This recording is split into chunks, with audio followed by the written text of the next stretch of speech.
Well, hello, fellow compatriots and hello people of the Twitch and YouTube variety, because we're not on Spotify yet, because I don't want to pay the money to be on Spotify yet. I'm, as always, your gracious and lovely host, Clone, also known as Ryan to some people.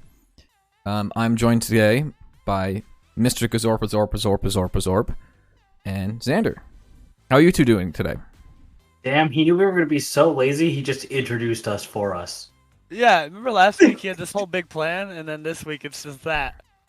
Real emotional. He was tired of us doing different low-effort intros every time. We were doing the same low-effort intros.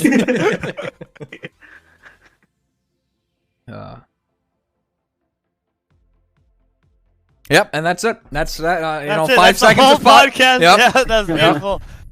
All Apple right, well, Podcast would be great. Good I guess we can kick it off. I've been gone pretty much since the last podcast, basically. Yeah, you guys pretty have much. Been, binging the Final Fantasies. How's it been? We have been. I have neglected to stream because of it, because I figured me binging it wouldn't make good streaming content. So we're almost done with that. I'll probably get back to streaming this week. But it's been great. I've done, I believe, let's see, someone asked me how many quests I've done. I think it was 569 quests total since the beginning of Heavensward in the past month that we've done. So it's quite a lot. I'm now at the very end of Endwalker, right before the post-Endwalker patches. So that is nice. I've had some great experiences and some terrible experiences. How about you, Mr. What's your name again? 1594 here. Oh, 594. Thank you. Yeah. Cool. I've skipped all the stories. It's been easy. Mm-hmm. I decided to paid into no cutscenes. I paid for the game. I don't want all the game. I watched most of Endwalkers, and then last night I got so exhausted that I just couldn't anymore. So I am. I just started skipping again, so I'll be rewatching them at a later date. Maybe that will be a stream, a 40-hour stream of watching Final Fantasy cutscenes. Probably not. Might make it good for a good April's Fools. No, so that's been kind of what we've been up to. Besides that, some things have happened in the world. Some things have not happened in the world. Some things have happened in the world of gaming, and other things haven't happened in the world of gaming. Now, with that transition about as blatant and stupid as it could be, Xander, what have you been up to? Besides being gone. About it. Just kind of been gone. Watched a bunch of movies. Megan is a new movie, considered a horror thriller. Was relatively cool in concept, especially if you appreciate AI. It was a good movie. There was a remake of House Party. If anybody remembers that, probably not. Very, very long time ago. But they remade that movie essentially, and these people throw a party in LeBron's house. That was a great movie. It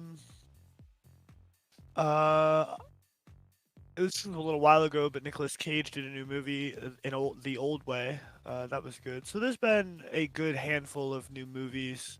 As far as TV shows go, everything's starting back up again. Yellowstone and blah blah blah. I mean, Walking Dead is out of the picture, and House of Dragons is kind of up in the air right now. Last of Us started. Oh Yeah. yeah. I've heard good things. I've been enjoying The Last of Us a lot. It is good. I haven't watched it at all. See, I know I'm gonna want to binge it, so I haven't started yet. But Madeline and her dad. I don't have it's HBO, right. so I don't. But get you it. have the internet. You could run True. the first game side by side with the TV show, Mhm. and it's pretty like pinpoint. Like The the only third difference. episode differed a little.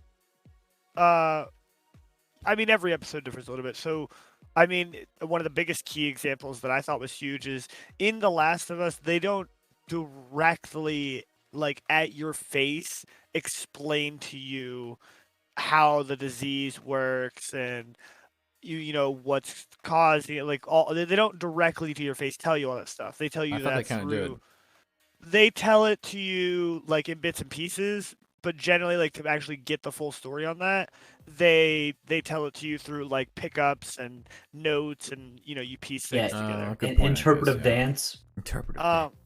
At the very beginning of the first episode of The Last of Us, the very first scene is a group of people sitting together, and they're talking about how a fungus would evolve as the planet heats up, and they go in pretty depth about it, and it was really like cool and plausible concept, and Yeah, that's why I liked it. yeah, it was good. It was a lot better for the viewer, like to the viewer, like we just throw shit at your face. Here you go. Here's the answers. But yeah, it's been good so far. Aside from that, I've been getting into anime, Tomo-chan and Good point. I gotta catch you up probably. Vox. I don't know. I guess Vox is more of an American animation. The cartoon, yeah. And then what about you guys? What's new with you guys? Anime? Is that still on the bunkering rise that it ever is? Yeah, always. But besides anime for me, I did a plumbing project this last week because one of my old galvanized steel P-traps on one of my sinks decided to break. So I had to go to the plumber store. And by plumber store, I mean Lowe's. I heard this story, but do you want to tell the people about how you broke your I didn't break. Okay, listen here. Okay, I was given a suggestion because it's a fairly old house, and so the sinks, I don't think any of the drain pipes have been changed for a while now. Hence, it's galvanized freaking steel. But so it was clogging up, and so normally Pogging up, dude. Poggers in the chat. Can I get Pogs in the chat, please? It was loading up Twitch too much, and it was really slowing down the rate of water that can go through it with its computer in there. And so normally what I do there is just plug in some Drano or some fucking generic Drano. Take your poison. But this time my mom suggested that we try to snake it with a little handy dandy, pretty non-rigid, pretty structure, or rather non-rigid. I mean, it's pretty. It doesn't bend easily. Little snake. So you're defending the snake in this incident.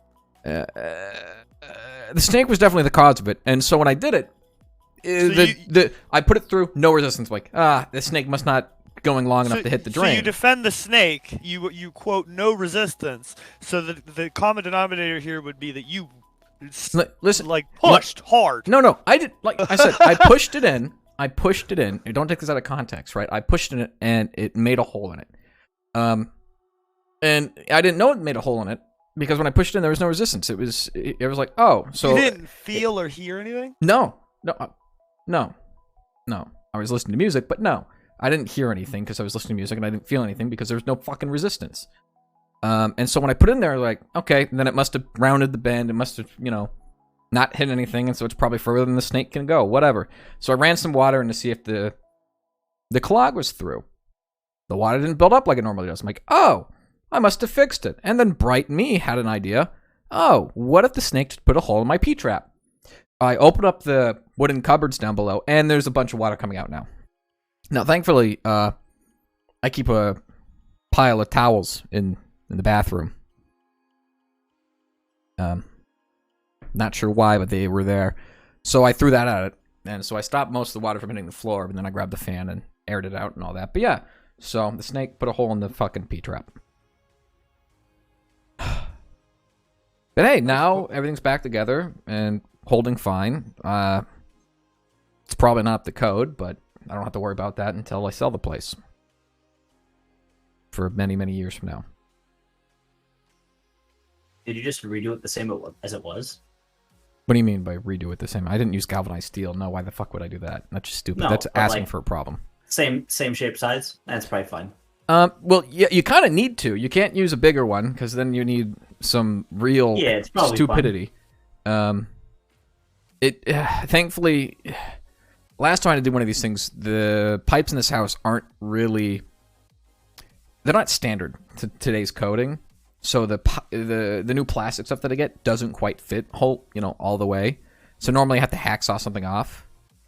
So that's always nice. And then from there,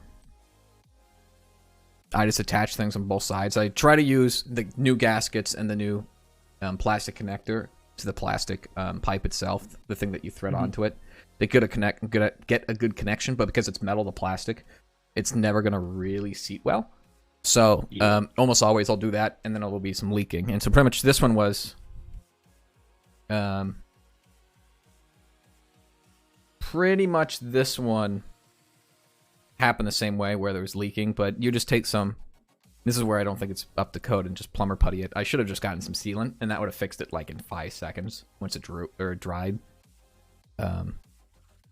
But this time around, plumber's putty. I was on and off doing it throughout the day, just letting it dry and stuff like that, and it worked pretty well.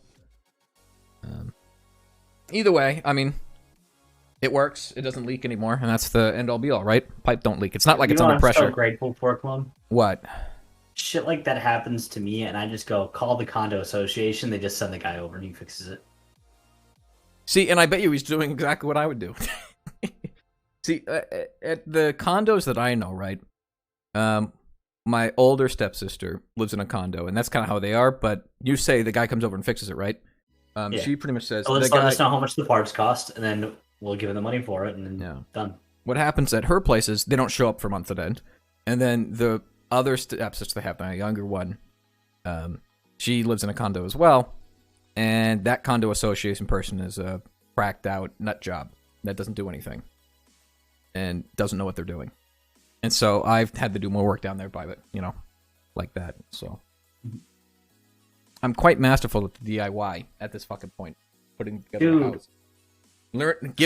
Tell me how to lay foundation and build framing. Boy, I'll be able to build you a house at this point. FF14 spoiler alert. What is the fucking Starship Enterprise bullshit that I just walked into? Oh, you're there, huh? Yeah. It's one of Sid's creations. No. It's one of the. I think that's the teleporter to the moon. I think for the white ship. The white red one. What do you want about? big white and red send me ship. send me a snap. Send me a screenshot. Send me a snap. Snapchat me. Yeah. I'm Snap getting me the up, snip. girl. I'm snipping. Snip that out. I don't know what you're talking about. It's right before the next dungeon though, and I believe I know what that one looks like. That fucking ship. That looks like something Sid would create. You walked into the... Oh, yeah. See, you're in the area where... Yeah, no, I think that's supposed to be one of the ships that take us to the moon. Oh. One of the airships that the race... Or not the race, but the city of Old Channeling. Whatever the heck they're called. They're not called the Foundation. What are they called? You probably don't know. You're asking the man who Yeah, I skipped know, every I know, cutscene. I don't know, fucking know. I know. We're going to call them the Foundation. The Forum. The Forum's a part of the Congress-like thing that we had to say. You don't know what I'm talking about. Got it. Yeah. I bet you that's what it is, because their big old grandiose plan was working with the mice on the moon. Mm-hmm. Yeah. So. Those damn moon mice. Mm-hmm. Trying to betray us. Ridiculous, right? Freaking spice rats. But no, Final Fantasy's been going fine, in my opinion. We're finally able to start doing endgame content, so that's nice. We in air quotes here. Yeah. I mean, I'm not even up there, but I'm able to, pretty much, because I'm level 90 and you're level 90, so you can technically do it. Oh, nice. And then we're going to enjoy this for about a year, and then next DLC comes out, and we're going to have to grind out another We get to 140 do it all quests. over again. Ooh, we got a year By of then enjoying we will past have content. We'll have forgotten what hell this was. Yeah, don't forget, Alex, by the way. We We will still be have to like, get... oh, yeah, but the quest to get so long. Let's watch the cutscenes 20 fucking hours later, because they always had more. See, the beauty of this all, Alex, is we still haven't gotten... I've gotten barely any Aether Currents. Same. So before doing the post quest wall, I might go and do all of those quests really quick, so I can fly around in the post quest area. That's what I'm hoping for. Yeah. Sounds about right. So I mean, that's been pretty fun. While we're on the topic of games, though, my main topic for today, if I'm so inclined to switch over to this, unless you guys have any other questions about. Oh, guys, with that brutal transition? Sure. Drinking. Were you guys drinking? Are you guys, eating? I have water and mints. Water and mints. I know Xander said his mom came by and gave him a pop and a sandwich. He's got a shout out for that. I have a cake in the fridge. Well, a have a slice of cake? cake. What, for your Slice birthday? Of cake. No, that my mom made a cake. It's What, not for no special. reason? Yeah. Oh, okay. Fair enough. So I have a slice of cake in the fridge I'm gonna eat when I go to bed tonight. Ooh, there you other than go. that, I am drinking Pepsi. Nice. Love to hear it. From what you've told me, and from what I've gathered, your mom is such a nice person. Oh, my mom is the nicest of individuals. However, thank God she dates man who owns a farm, because she just doesn't do technology.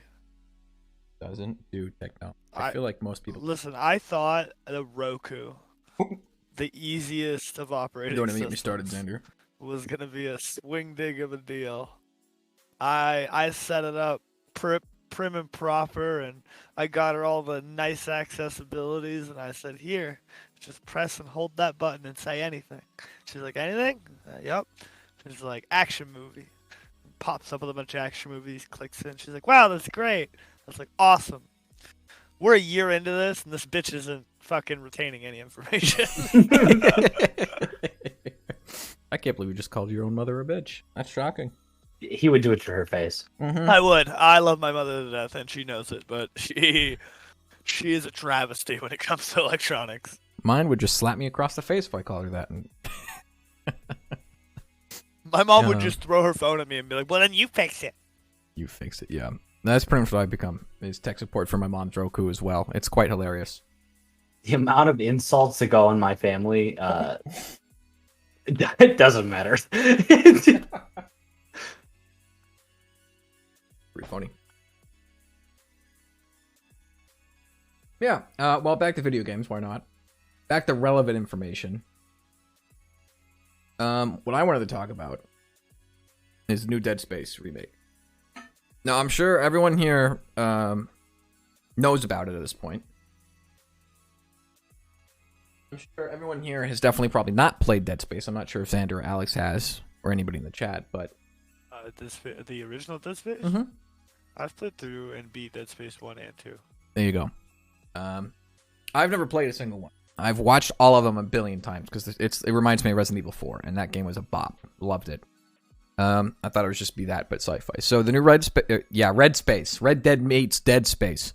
Red Space Reggie. Red Space Reggie.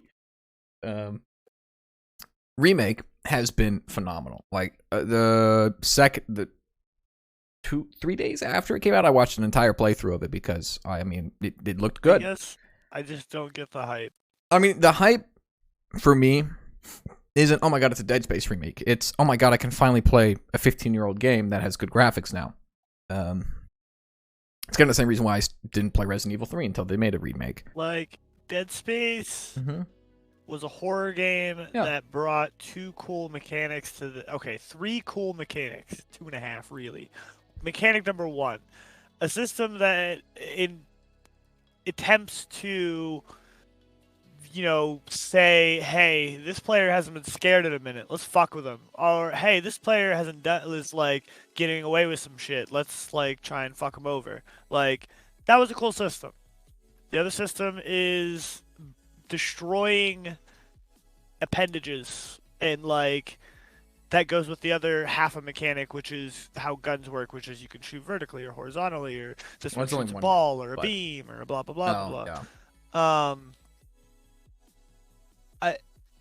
I mean, was Dead Space cool? Sure, but I don't know if you remember, but playing through the Dead Space campaign isn't exactly a treat of greatness and fun. And that's why, if you don't mind me interjecting here, that's why this one has been gaining so much traction, is because they quality of lifed it. They barely they tweaked a little bit of the story. Like the main Isaac now talks. Because, in the original Dead Space, he didn't talk. You didn't see his face. They remodeled his face to look after the voice actor of Isaac. I can't remember his name now. But they remodeled that. They he made it so that he doesn't talk a lot, but every time he's getting talked to, instead of just standing there and someone saying, Isaac, you got to do this, or Isaac, come in, he would actually try to say something there instead of just being silent. They flushed out the story so it's a little less random, instead of having they took some audio clips from Dead Space 2 and put it in there, and things like that. But for the most part, they just quality of lifed it. They made it so, because the great thing, about the best Dead Space was the atmospheric story, where it wasn't always about jump scaring you, but it was constantly you were moving around in a very close, claustrophobic space station full of fucking monsters. And so, for me, the best part about Dead Space was there was no HUD. Nothing. No, it's all on your back. There was your stats and shit were a part of your body, and then when you opened up your inventory or your world map, you were creating an actual holographic 3D in the world that your camera was just being zoomed in upon. Exactly. And if you're next to a wall, cool. You can't see anything anyways. Right. There were some cool things, but it's I don't know. I mean, I'd look back at Dead Space and I'm like, sure, it was fun and it was good, but it's not something I would go back and play again. And now that you've remastered it, I'm not exactly jumping at the want to play it. No. And the only reason why I'm jumping at it, because like I said, I never played it. I watched a billion playthroughs of it. I may have played a little bit of the game when I was a younger kid. I mean, if you've never played it, then okay, I got you. The biggest thing for me again though is for example, the 0G where you jump, you jumped in a straight line to a different direction, right? Now instead of that, you float around, and different things like that are more quality of life rather than changing the actual game. So the game is practically the same, and that's why I'm excited. Where it's updated graphics, it runs on release, which I'll get into that a little bit later, and for the most part, it's untouched. It's almost like they kind of took the main game instead of, to be honest, it's not even really a remake. It's more, in my opinion, of a remaster with a little bit of quality of life things and a little bit of story touching, a little bit, not too much. And so for me, it's just kind of neat, where it's okay, cool. We're starting to see games where, it's kind of getting Hollywoody, where we're running at ideas for remaking old games. But unlike most games, especially from a AAA title company like EA, that run on release is unheard of nowadays, I feel like. In my opinion.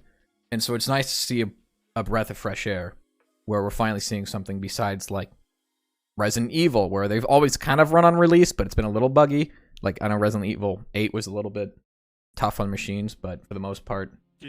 Did you see its requirements on Steam? Oh yeah, oh yeah. Oh, did I? You mean? Yeah. Did you see it directly lists under minimum and recommended requirement that you need an SSD? Yes, I did see that. I don't know if you've played Dead Space or seen it, but it's a What does it pretty mean? linear grouping of segmented rooms. So, I don't know what you need this SSD for. So there's no loading screens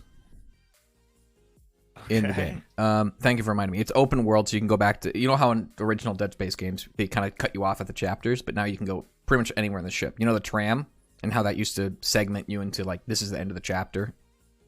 Yeah, I mean, Now that tram, you can use that to go the entire ship and different things like that. That's kind of how it was before. I mean, it was just a bunch of segmented levels. It was like Alien Isolation. Like, Yeah, we're all exactly. segmented. But think of like, you know how Alien Isolation, you can go back to previous areas pretty easily, and none of them are really locked off anymore. In Dead Space, originally, they were all locked off after you went there. Like, if you wanted to go back to medical, right? You couldn't do that anymore unless the story took you back to medical. Right. And so now you can go back, like, at the end of the game, you can literally go to the entire ship. So if you miss something, like, for example, the first time I saw someone play it, they missed the line gun in chapter fucking 4. And so they spent right before the last mission, trying to find the line gun and things like that. So that's just, it's one of those things where, again, quality of life where you can kind of go back and through that. It's not so much quality of life, it's more of a kind of a neat change of it rather than completely changing the storyline of the game.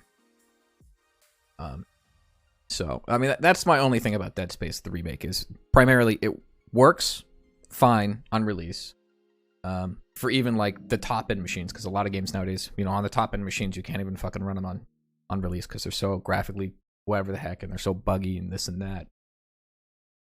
Especially from EA, because EA sucks. I feel like it will make speedrunning easier. Probably, yeah. I don't know about that one. I haven't looked at it, but I'm looking at the gameplay video, and gotcha. From what I can tell, it looks like the way the world is designed and the way the new mechanics give you, it's like if there's a single hole, if there's a hole to be found, people are going to find it, and you're probably going to be able to destroy the old Dead Space records, whatever they were. Probably, So yeah. That I'll agree with you. But for me, like I said, I'm not super excited that it's Dead Space, right? But I kind of like Dead Space. I like those atmospheric horror games rather than the horror games we kind of get nowadays. Scary? Huh? Right, What? Jump scare horror games? I don't particularly like them, yeah. I mean, they're okay. It's like all we get these days. Yeah, and it's kind of boring.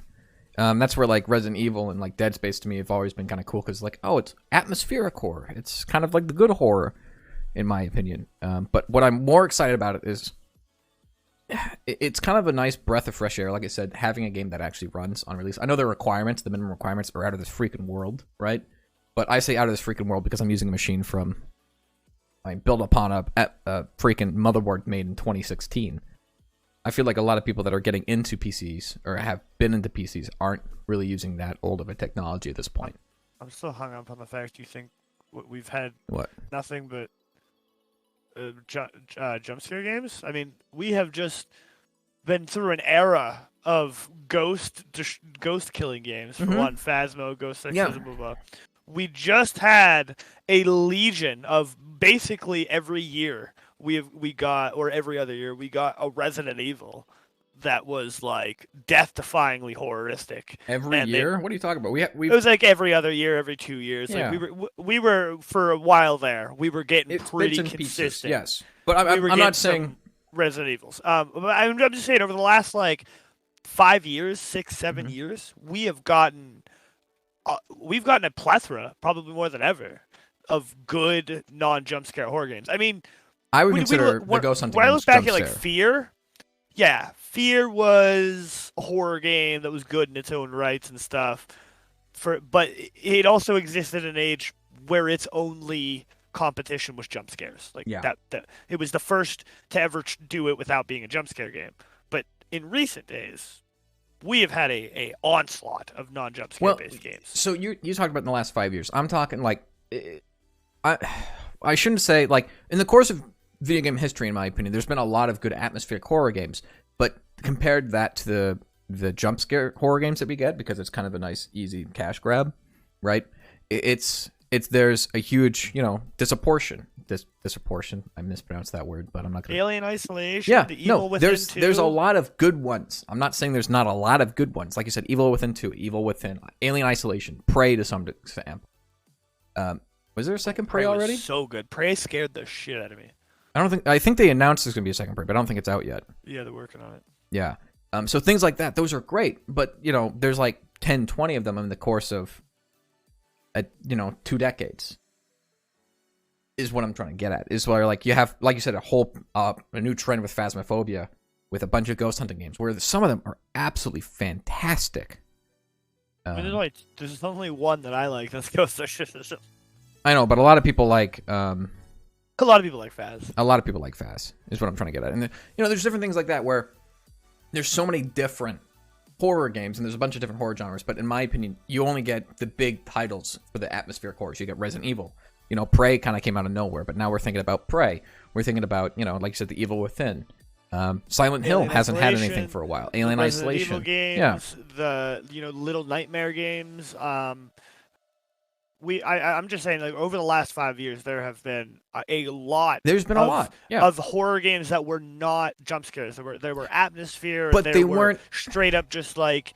You don't know, like, it wasn't just the atmosphere. It's like, you're scared because, holy fuck, what do I do? Like, I can't fight against this monster. The Outlast games were a great one. I mean, those weren't jump scares. Those were like, what the fuck do I, like, you're That's trying true. to run around while Pudge is trying to murder me. And then, I guess, while I'm not a huge fan of them, there's the quote-unquote Dead by Daylight genre. Yeah, that's not really, that's not even Evil atmospheric. Dead. Right. No, I don't know what to label that, but it's not jump scare. And is it a horror game? It is multiplayer, It could be. but I mean, is a horror game. Is it more horror than Rainbow Six Siege or CS:GO? Would you call SCP a horror game? I mean, if you call that a horror game, then I guess you'd have to. There's been a lot of good Dead by Daylight indie ones. I'll give you that. Okay. I'm just saying, outside of jump scare. Yes. I'm not saying it has to be atmospheric. There's been a lot of variations and a lot of horror games. Yeah. There's been a lot of good ones. I mean, I don't know what you're going to call Death Stranding, but I mean, there's parts where it's fucking horrific because you're just I would consider that by BTs. That could be more atmospheric. You're right. I wouldn't really consider that a horror. I think some people psychological. I think is more right. Right. So rather than atmospheric. What is the Machine of Pigs? Amnesia. Amnesia. Yeah, good point. They had that.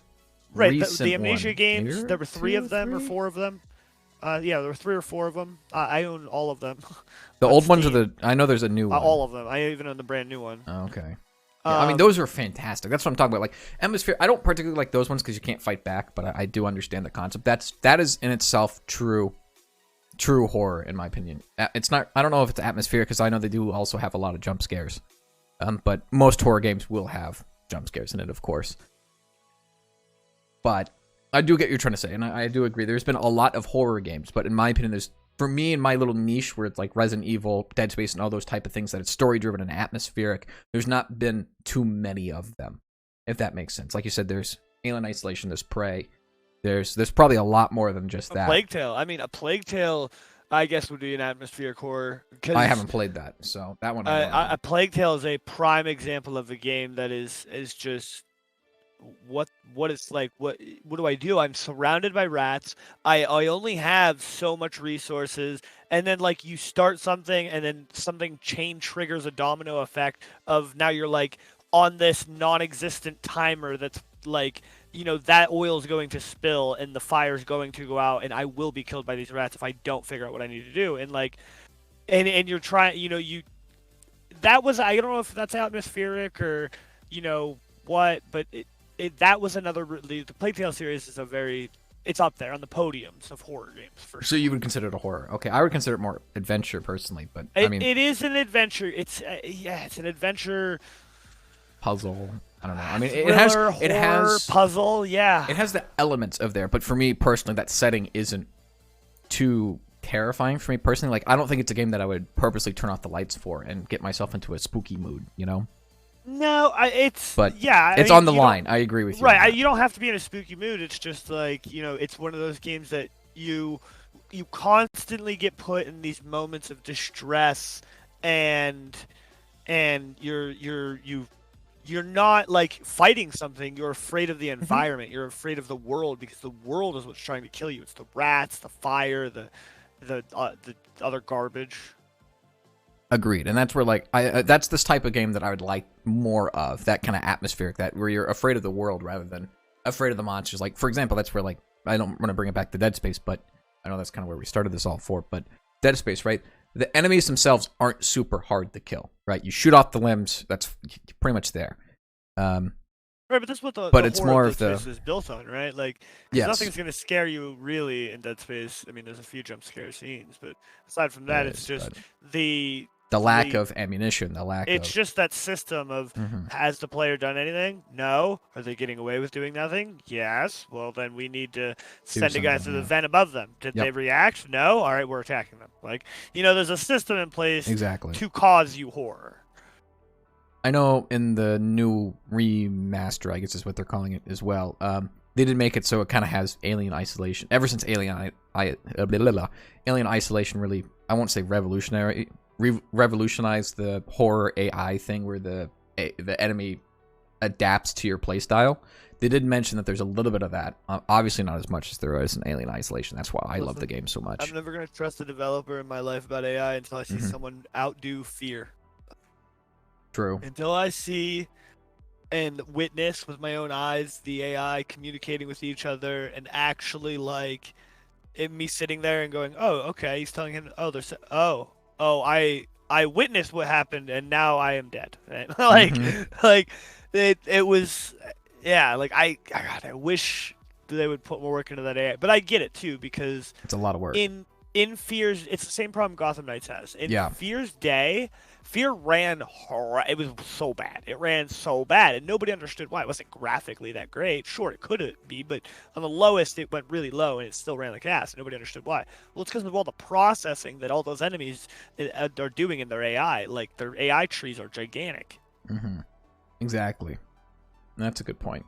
And there's a reason why a lot of developers don't do that, because like you said.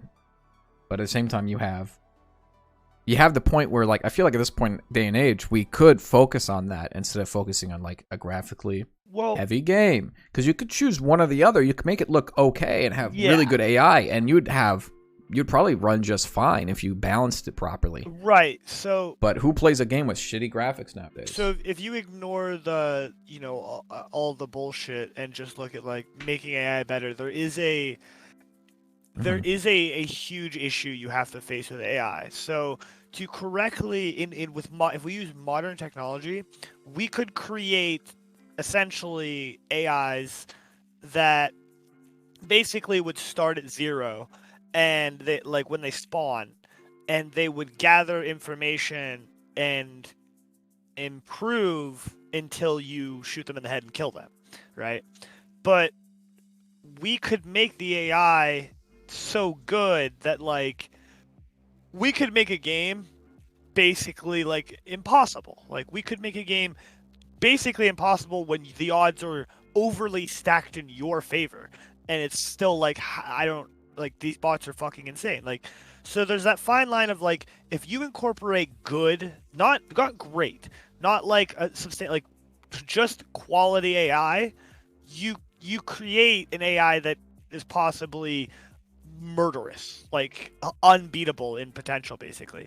And then there's that line on the other side, which seems far, but it's basically an inch and a half away, to the idiot bot that only like he points at you and stares at you and his crosses on your head, and he's like, I think that's an enemy. I think that's an enemy. And then he dies, and it's like, all right. So yeah, I do understand that, like, when it comes to developing AI, there is a fine line there of an issue. I mean, we've seen it. We've seen what happens when you create a great AI. If you create a next level great AI and you tell it to play a video game, what you get is the Dota 2 AI, which perfected the game to such a point that it can 1v5 by itself, which is insanity in a MOBA. So I would love to see AI improve, but and it's like you said, you got to choose one or the other. But if you do undertake that task, it is it it is it's something that would take a lot of testing. Like on on top of already making a game, you're then talking about having to make the AI, Exactly. and that's going to be a whole thing. It If will you have be. a AAA company, sure you might be able to do that, but then how do you turn that, making a triple level AI like enemies and stuff, into here's a good game? Like, yeah, now you've lost me. Like, Mhm. Fear did a really good job, but you can't really redo Fear. I mean, you could probably remaster it, but I mean, I wish. Unfortunately, it is in limbo. isn't it in limbo like a lot of good games? Yeah, it's in limbo like a lot of the other good ones. How on that same note though, games that are in limbo, the Blood Rain franchise got picked up and What? bought out, so we could possibly see Blood Rain in the future. Interesting. I've never heard of it. I'll just show me more about it later. Yeah, a great set of games in their day. But I don't mean to throw it back around. But after that AA talk, but what really marks me is it's for the Dead Space. It's not because it's Dead Space, but it's mostly because it's EA as the publisher, not so much the developer, of course. But it's the publisher EA making a game for the first time, and I can't think of the last time EA made a really good game that ran well on launch, even for its high minimum specs. In my opinion, because I'm trying to think of the last EA game. I mean, there's 2042. That was horrendous. It ran like dog, but I mean, I still had fun with it. And I'm not saying EA makes bad games, but it's more of they tend to rush developers. And this time around, I don't think they're super rushed. I think they're able to throw their passion into a video game. It's not something I've seen in a long time from a AAA company. If you can track with that, that's personally my hope. It's saying, not something like Capcom or not one of the not small, but I mean, Capcom's obviously huge, but not something where they have a good track record like Resident Evil, where it's going to be a good game because there is either a passion or they already have a formula set and they don't tend to rush it too much. But with like Ubisoft, EA, Bethesda, all these different games, right? So, like Vox brought up in chat, speaking of EA games, I was playing some Madden earlier. Funny enough, if you use NVIDIA or Rivatuner and you cap, the engine is good. I mean, it is considerably good. Like, from my standpoint, like I can run it at 60 FPS and doing anything in the game runs. I don't go above 50 Celsius. We're talking idle temps, basically. That's great for a brand new game. I run the game multiplayer. I do everything. I can do everything at 120 FPS. The only time I really get drops is the transition from playbook to the thing where. But I mean, it's kind of like the same as like Valorant or CS:GO. Every model in the game just like moved to a new position and entered a new animation. So, but Okay. and it runs really well. But if you don't use it, like again, this goes back to I always tell people what to do, use Rivatuner, blah blah blah, how to do it. I teach people this stuff. If you didn't know this, if you didn't know how Rivatuner worked, you don't benchmark, you didn't test this stuff. If you just run Madden and run with the in-game capper, it will drive your GPU Really? through the roof, and it make it to like an extent that doesn't make sense. That's Like, impressive. Using the in-game capper? If you cap Huh. in-game at 60, it's the equivalency of me running 200 frames.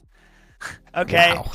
It's the equivalency of me running 200 plus frames uncapped with graphics up. Like my GPU reached 85 Celsius. Like my Oh my GPU God. was scalding. What? Right. I then capped at 60 FPS and held idle temps.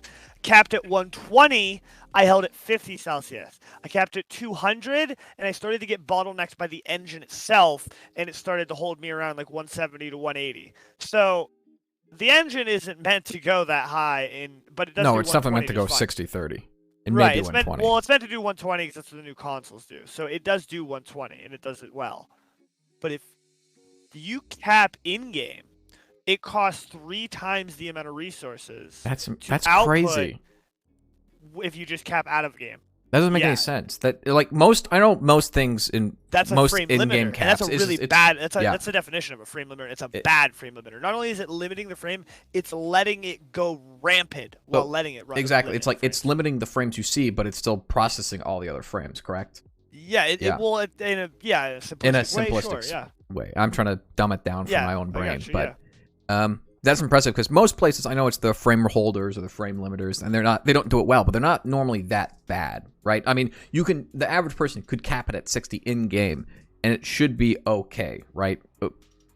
You would think that's saying like not for Madden, but for most games, like for the most part, it's normally okay. Outside of Madden, I've never seen a frame limiter this bad. Exactly, But even Madden, NBA, by the way, on that same note, NBA as a comparison, NBA did not have this struggle.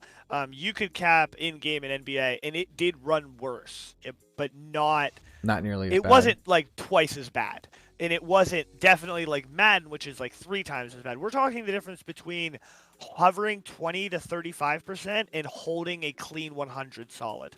Like that's the difference. It's crazy. That is absolutely nuts, and that's a great example of what I'm trying to say, right? Like it's a game that's, in my opinion, I don't know, past 60 FPS. I don't know anybody I've watched to play Dead Space past 60, but I think the engine itself is pretty darn solid. I bet you it could handle 144 potentially.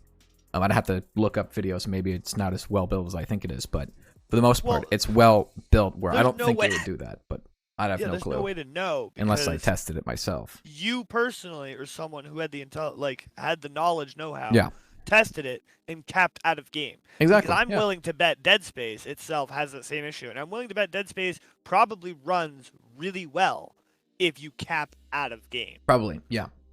And maybe there's an in-game cap of 60 or 120. I don't know how it works because I haven't played it. I'm only speaking through examples here, but everything online has pointed to the proof that it's a really well-made game compared to half the crap we get nowadays, which is shocking to me. And that's where, like, what I'm trying to get into is I'm hoping that potentially developers pick up on this, where if you don't rush things, we're starting to get back into kind of the better times of games where we start getting finished product, where it may take longer to get that product, but it's actually finished and playable potentially. That's my hope that this might do, kind of like also what was that Hi-Fi Rush, whatever that new rhythm game is made by Bethesda. It's Hi-Fi Rush. I've heard good things about that, and I've heard it actually runs well. And again, it's complete. I know it's, kind of two very outliers because, in the past couple of years, we've been getting pretty much crap for the most part. There's been a lot of good indie games and a lot of good smaller project games, but not from a AAA company, I feel like. And correct me if I'm wrong or not, but I mean, yeah. It's been rough around these parts. For you, it's been rough. For me, I've been living in the golden age. You want to talk about how we just got Gotham Knights? We just got Valorant in this Valorant isn't that long ago. Valorant's 2021. You think Riot's a AAA company though? Probably. I bet you if you look at their numbers, they're probably AAA. You're right. Do you not consider League of Legends, Legends of Runeterra? They've made Valorant, 2 games. You hear they their made titles, 2 fucking games, Xander. That's not AAA in my opinion. You have to make Legends a of plethora. Runeterra, You have to be a League publisher, not a developer. I feel like. They are a publisher. That's true. Yeah, that's true. Not, you got a point there. The team that makes Valorant, it's not the team that makes Legends of Runeterra. It's not the team that makes League. So, that's a good point. I mean, when you hear Riot, when you hear Valorant, when you hear League, those hold weight. They have a real weight to them. You every gamer that has any know-how. You hear those. Whether you like them or not, understand. If somebody says League, you might hate it, you might like it. You know the depths that League has to it. Somebody says, Valorant, whether you like it or dislike it, there's a million people out there playing Valorant. Same thing with CSGO.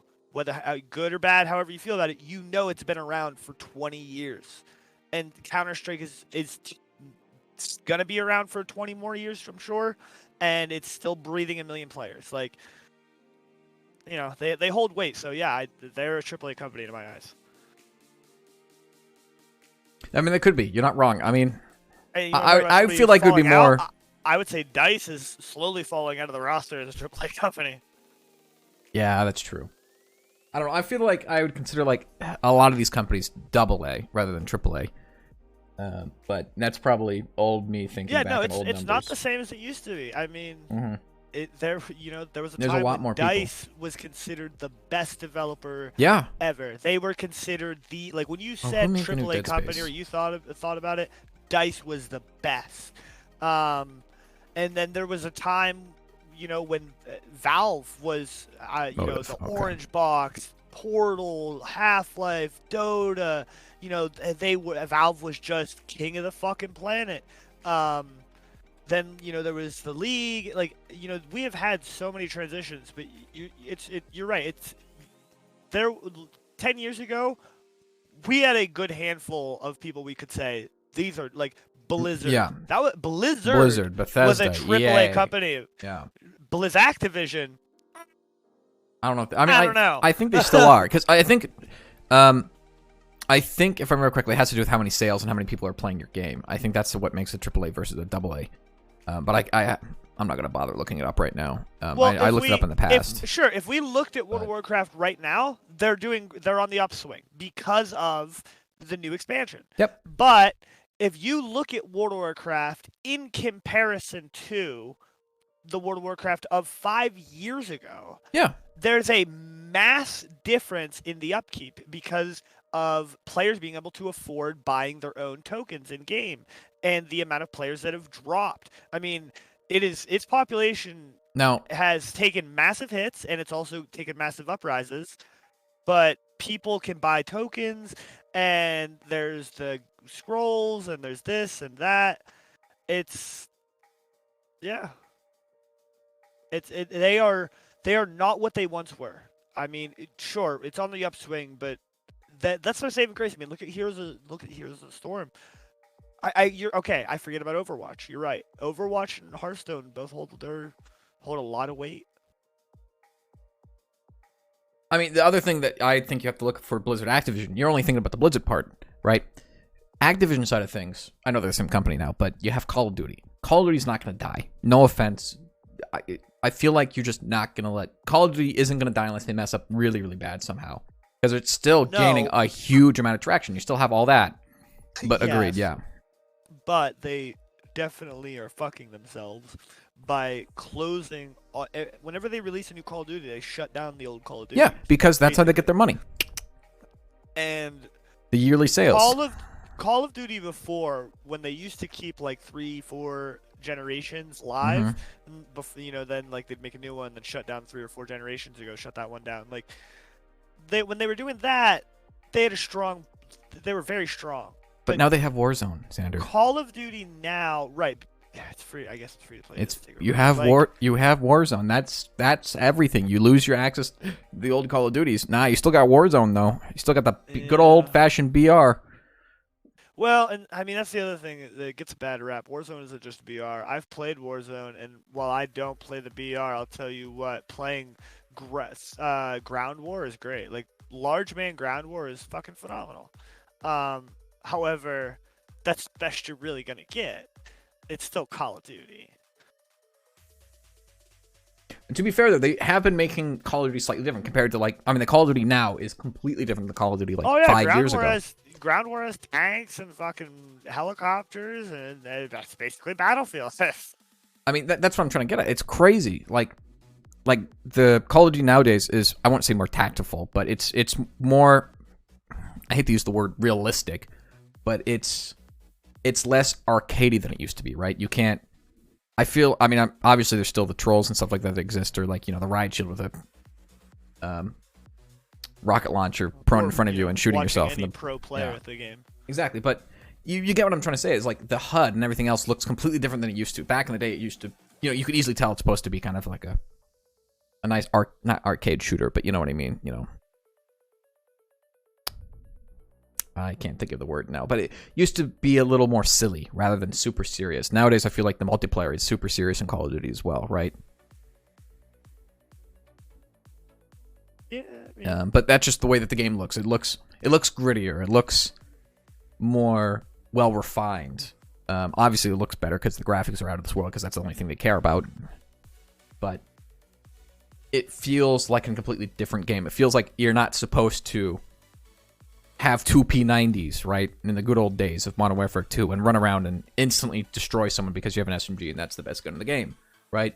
I mean, obviously there's the best gun in the game, but it's a little, I don't know, maybe it's because I hate to use the word mature, but maybe it's because the community has matured around it, right?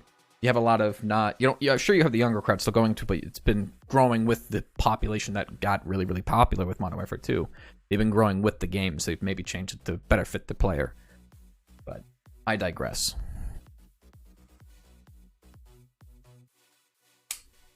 If that makes sense. Really getting off scot-free this episode. Oh, I was going to bring it up to him eventually, but I figured he's, tired of shit or something.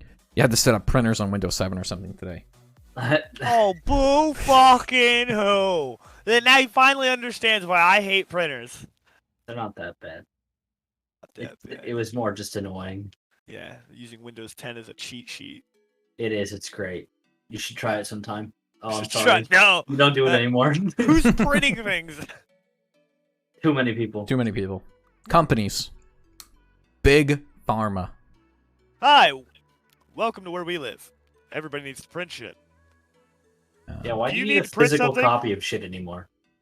Do you have paper? Well, it'd be hard to Needs digitally copy something put shit, on it personally. via electronics? Call us. We'll come down and fix that fucking printer of yours. You could probably make a killing just selling printer like subscription services to fix your printer and change the ink cartridges. I kind of want Hey, to move to Gazorb. HP already has one of those. but it's only Exactly. for ink. I want to there move you to go. Gazorb and sell broken printers to people so they can call to have them fixed. The biggest scheme. The scam of the century. Printer scam. Do you make money? No, not really. I make really. it's pretty 1-to-1. I sell a printer, I make back what I bought the printer for. Then I buy a new printer and I sell that printer. Well, what do you do? You break them yourself? Yeah, I break them pretty much. I do the same thing sledgehammer. every time. I pretty much just take out the toner and that pretty much solves the issue. Speaking of sledgehammers, that's my favorite thing. Xander, when you were in a shop, did you ever get asked to wipe somebody's drive in front of them and then throw it away? No. We get asked that a front of lot. them? No. Yeah, we get asked that a lot, so we just have a hammer that we call the wiper, and we just beat the shit out of the drive. Like, you couldn't have done this yourself? Yeah, they go, oh, that's all you had to do was beat the shit out of it? And we're like, yeah. Ain't nobody getting data off this thing. I mean, unless you get, a group of people who are very determined to spend the next 3 days piecing that back together. In hopes of getting In any glint of Yeah. information. Yeah, that's why it's like, is the FBI after you? Like, and the CIA and like three Yeah, other well, now I intelligence want to agencies? look inside this thing before Mhm. I wipe If it. 3 intelligence agencies are after you? Okay, yeah, they'll still figure it out. But otherwise, no. Otherwise, a little hammer to it. Good My way to favorite do it. is all these old people going like, "Oh, they're after my information. I won't post anything on Facebook because then people can steal that information." Like Janice, nobody gives a fuck what your grandkids did last Tuesday. Posted. Mm-hmm. The Russians, that's valuable information. What? So they Oh can my blackmail you? God. What do you fucking mean? There was, speaking of that, there was a meme about the Chinese spy balloon showing the last footage of a typical fat American throwing a beer bottle at it. Yeah. Funny as shit. That kind of stuff just cracks me up because they're obviously looking into your backyard. Like you said, they're obviously caring about the post you made about your grandson last week. I mean, regretfully, any information you want to keep secret, it's already out on the internet. Whoever the heck you're trying to keep it from probably already has it, and they don't care. Unless you're a key political figure or rich. Yep. Those are the two things. Mm-hmm. But humans are narcissistic at nature. They automatically think they're trying to get after you. Yeah. I feel like everyone around the world is like, the U.S. is up to something. And the U.S. is like, we don't even know what the fuck we're doing. Like,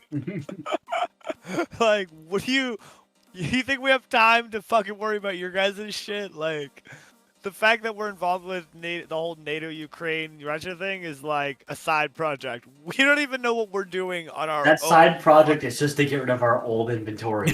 We don't even know what The maintenance we're doing. costs have never been lower. Yeah, the maintenance cost is giving them away. I'm not gonna fix this thing anymore. I wonder if it's all tax deductible, right? You consider it a charitable donation? It's the government. I don't think they care. I think we need to start stealing syrup from Canada and selling it. I feel like we already do that. I'm think sure there's some bootlegger out there hustling maple syrup across the border, eh? there's no way that Canada is prospering this hard, and we're not taking notes. I mean, you do understand, right? We do have maple trees that produce syrup in America, right? Yeah, but why is our syrup not? Why is our syrup shit? Why is Canadian syrup so good? You can get, like, for example, Kirkland, right? They have Canadian, or I don't know if it's Canadian, but they have real maple syrup. It's called Canadian. I don't know. I don't know where they source their syrup. Canadian in front of syrup immediately mean premium Well, syrup. okay, it's because think about how at least I grew up on quote unquote fake maple syrup. It's the classic American maple syrup. Maybe it's not American. I don't know who made it, Jemima. but exactly, yeah, Aunt Jemima, the stupid freaking the lady with the yellow top, whatever the fuck it was called. Yeah, no, it doesn't. That stuff is American because it has corn syrup up the wazoo. Maple syrup is maple syrup. You don't have to add anything. It's just fucking maple syrup. It's sweet and it tastes good. But to artificially create that, we used a bunch of corn syrup, and now we have the thick, good stuff. Because real maple syrup is like a water. If you made homemade, and it's because it's cut though. Syrup. If you made homemade syrup, right, without all the cornstarch and bullshit. You mean just putting a tap into a fucking tree? Yeah. Yeah. Okay. Yeah, that's probably what we get. That's what maple syrup is. Did the same thing in Canada, and you put both jars side by side. One of those is premium. Oh my god! I don't understand why. Because big Canada sold their marketing campaign really, really well. Be like, we got the maple syrup, right? It's like Arby's having the meats. Big Canada and big maple syrup was like, no. American maple syrup? Nah, that's trash. It has corn syrup in it 99% of the time. Our maple syrup, pure. Same as drinking it straight off the tap, you know? Well, small civilian won maple syrup from Canada. This is a weird conversation to expect to get into. I don't know why. I mean, it's just when you think of maple syrup, you think of Canada. And it's just how it is. It's like if you think of idiots, you think of America. If I think of maple syrup, the first thing I think of is typically pancakes. Really? Oh, that's a shame. Yeah. I think of waffles. Thick pad of butter and some maple syrup on a waffle. Oh, I haven't had a waffle in a long time. Now I got it. I know, right? Now I want fucking pancakes and waffles. You bastard! That sounds so good. Does he open that other eye? No. No one knows what you're talking about, Xander. No one knows what you're talking about. Randomly throughout the entire course of the anime episode. Yeah, we're anime now. Does he open that eye? Excuse me, Richard. These are the questions I have. That eye was closed. Like it was forcibly closed. It was open for too long. Open for too long. Saw too many things that wanted to be shut. You know how you purposely hinder yourself to have worse depth perception? That. You just close one of your eyes and sew it shut, right? That's all you gotta do. Fucking A. Did you just... Okay. Just what? Not you. Clone just finished his sentence, sighed, and went, fuck. Yep. Okay. Yep. I gotta recollect myself after that bullshit. No. So, I mean, any topics y'all want to talk about? Or are we just going to keep on moving along with no sense of direction and rambling on, such as Led Zeppelin song? The best part. I don't know. Let's get to the dangerous part. The dangerous part. I'm curious. Trees, ever heard of them? I'm curious on what he means by the dangerous part. You said you had some environmental news. Oh, God. We're doing this now at the hour mark. Yeah, why not? That could take you 50 fucking minutes. Might as well take a fucking piss before I do that. Jesus Christ. Alright, little heads up, spoiler alert for everybody. At the end of this episode, Clone still has to come up with a fact. I still have to come... Oh. Run out of facts here. I dug up my old textbooks and started reading through them to try to find some good facts, and I realized I'll do this later, and I haven't bothered doing it since. I really need to get my old notes up. But All right, you guys entertain them because I got to take a piss. You guys talk about. Oh wow! What do you guys? Oh what do you guys my do? I mean, you guys. I don't know. Talk. Processing. You guys have in common Get video the fuck games. out of here. Go. Yeah, man. All right, let's get to the spoiler alert of One Piece part of the episode. So has there been any new information in the world of One Piece? Not really. No, not really. Oh, I guess there's a little bit. Okay. So the world government knows that Luffy's on Egghead, and they know that Vegapunk knows what happened during the Void Century, so they're basically trying to kill Vegapunk right now. Do Wow. they know that Luffy's on his way to them? No, Luffy's on his way to Elbaf with Vegapunk. Like they're exiting the Oh. island now because the world government's on there trying to actively kill them. So I think it was not this week's chapter that's going to come out on Friday, but last week's. There was a like little zoom out of the world, and on a boat for the world government heading towards Egghead, you have one of the Gorosei, which if you don't know, that's like the hierarchy in One Piece is a person named Aim who sits at the top of the world, and he's like the king of everything. And then you have the Gorosei right underneath him, and I think there's 4 or 5 of them, and one of them has finally gotten off of their ass to go put a stop to some shit. A stop to who? Luffy and Vegapunk leaving Egghead. Why are they not allowed to leave Egghead? Because Vegapunk knows what happened in the Void Century, and Luffy's one poneglyph away from becoming the Pirate King. And what happens if... Wait. If he gets all the glyphs, he can find the laugh tail. Yes. And is Pirate King a side effect of Because once you know the location, you can go.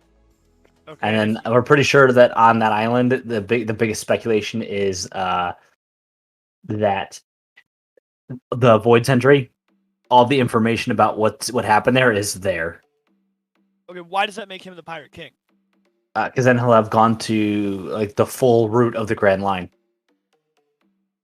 Originally, Roger got the title Pirate King by going to every single island on the Grand Line, and the issue was just getting to Laugh Tale. Okay. But he went to Laugh Tale, so he's... Yeah, and that was the last one, so then he became the Pirate King. Well, then Roger left all of his shit, quote-unquote, on Laugh Tale, and basically told people to go find it, and they're pretty sure that he hid what happened in the Void Century there, information-wise. So, they're leaving Egghead, and where are they heading? To Elbaf, because that's where the last road poneglyph, the red ones, are. Okay, and who is there protecting it? That's the Elbaf is the island of the giants. Okay, and roughly how many... is Big Mom a giant? Yeah. Okay, so roughly how many giants are there? A Hundreds, whole thousands? village. Okay, a lot. Okay. And are they just gonna... Like, has there been in the previous, give to take, say, 1,100 episodes, or 700 episodes, whatever, has there been any giants, or, like, are there people there that we're gonna know? Are they just gonna willingly give up this glyph, or... There's been giants, yeah. Okay, and, like, if we go there, are we... Do people like Luffy, or... People, Like, I mean, go people away, don't read our glyph. People Go don't away. hate Luffy that often. I mean, everywhere he's gone, they don't just willingly go, read our glyph, please. Well, Name one time he went to a yeah, place no. When he went to Zoe, they went, "Oh, we're waiting for you. Read our glyph." I'm not even joking. Wait, so it's like, here, you want this on your ship or what? Here you go. Okay, aside from that one time. The other one was from Big Mom, but she was holding She on didn't to that willingly shit. give that up. Hell no. He made Brooke go into her fucking vault and go steal it. Yeah, it was a whole AKA, thing. he literally rubbed a bunch of tar on the face that had the text, and then once it dried, he pulled it off. They didn't even get it. No, they just got the text on it, because that's all you need. Tons of bitches. The text has coordinates. You line all 4 coordinates up, and you cut in the middle, and then there's your laugh hill. And do we have a projection idea of where Laugh Hill is? Like, Laugh Hill is going to be hidden, right? It's going to be like through a portal or something, right? Or Well, who knows? Because it's 4 coordinates, right? One of them could just be like way fucking underwater or way above the sky. It could be somewhere in a weird. It's not like just on the water. We've got Right, islands that are in the sky. We've got islands that are in the water. right. It's probably an island in the sky or an island within an island or something, It's some bullshit. And do you think someone's going to be there? Like, when we get to Laugh Hill, When you get to Laugh Hill, they're going to hear the story of Joy Boy, because that's what we know about already. When Roger went there, story? Who's sitting on the island in a Huh? rocking chair? I'm pretty sure it's like a fucking memory, or either that, or it was Roger reading this story and he was just adding a voice to it. But you don't think there's going to be any beings on that island? No, maybe like animals, but that's about it. If there is beings, I'll be a little surprised. You're expecting like a sand island with like trees? Yeah.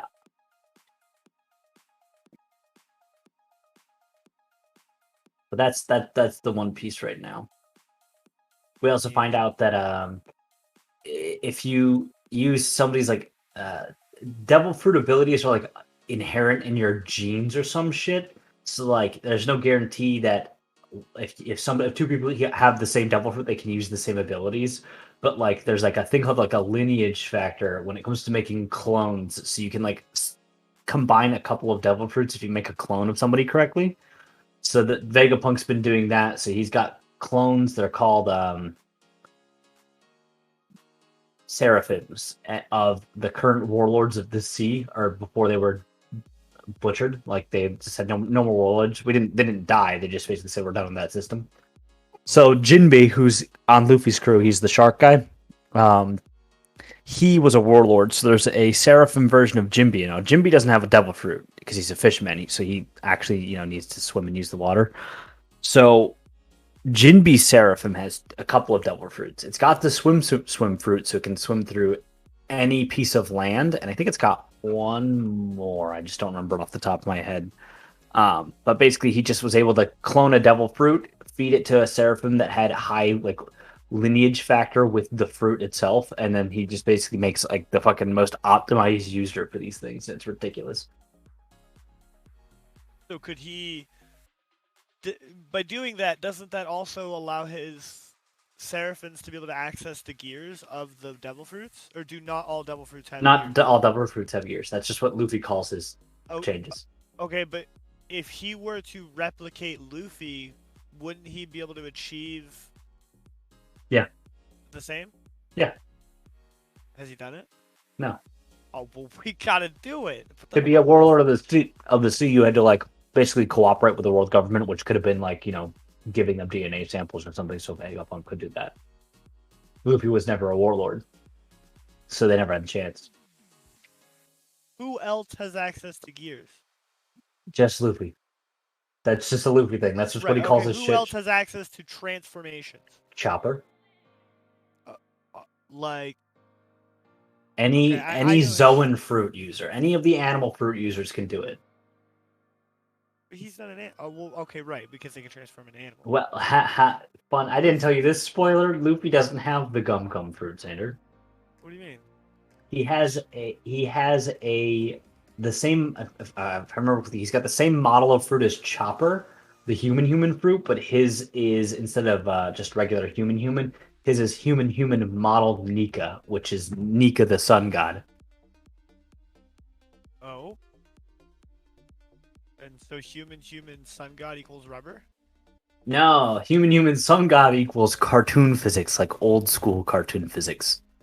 So like Luffy grabs lightning at one point. Luffy can become a giant. Luffy's head gets hit with Kaido's mace and just fucking warps around it and just takes shape of that mace. It's like if you're watching Tom and Jerry, that's the physics that Luffy's body gains.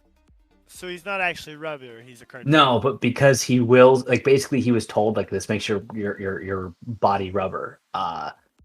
That's what he thinks it is. That's what it is. That's what our attributes it's taken on. Huh.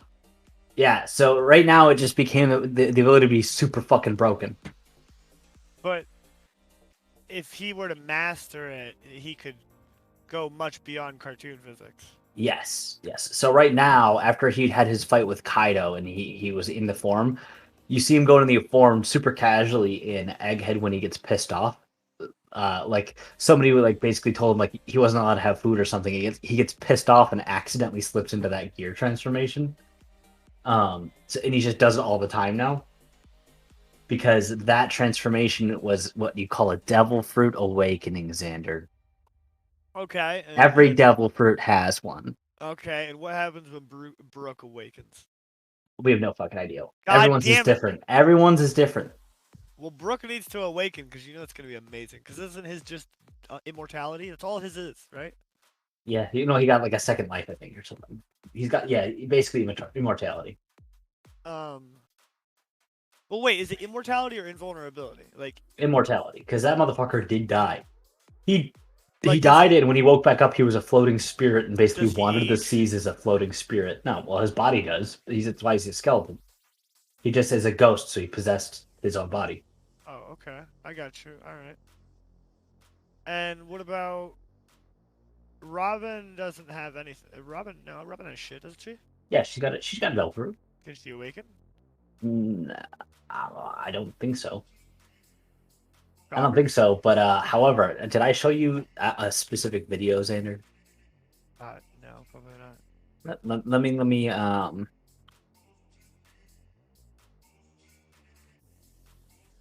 mean, who else awakens? You want to see some shit, Xander? Well, I mean, we're mid-podcast, but yeah, send it on I know. over. Well, I mean, you can view it and tell me what you think of this. This is the last fight that Robin just had in the anime. She pulls some shit out, is what I'm going to just say.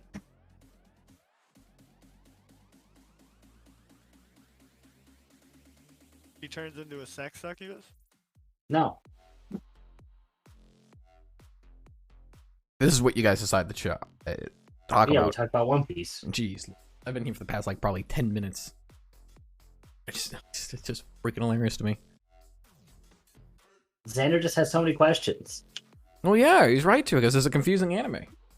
Because it's a lot more fun to sit here and play 20 questions than it is to watch 1,639 episodes. It's not 600 yet. By the time it finishes? Probably. Things that age like milk. All right, environment, man. Come on. Oh, am I doing... So I'm not doing the fact yet, I'm doing the news? What am I doing here? I don't know. Trees.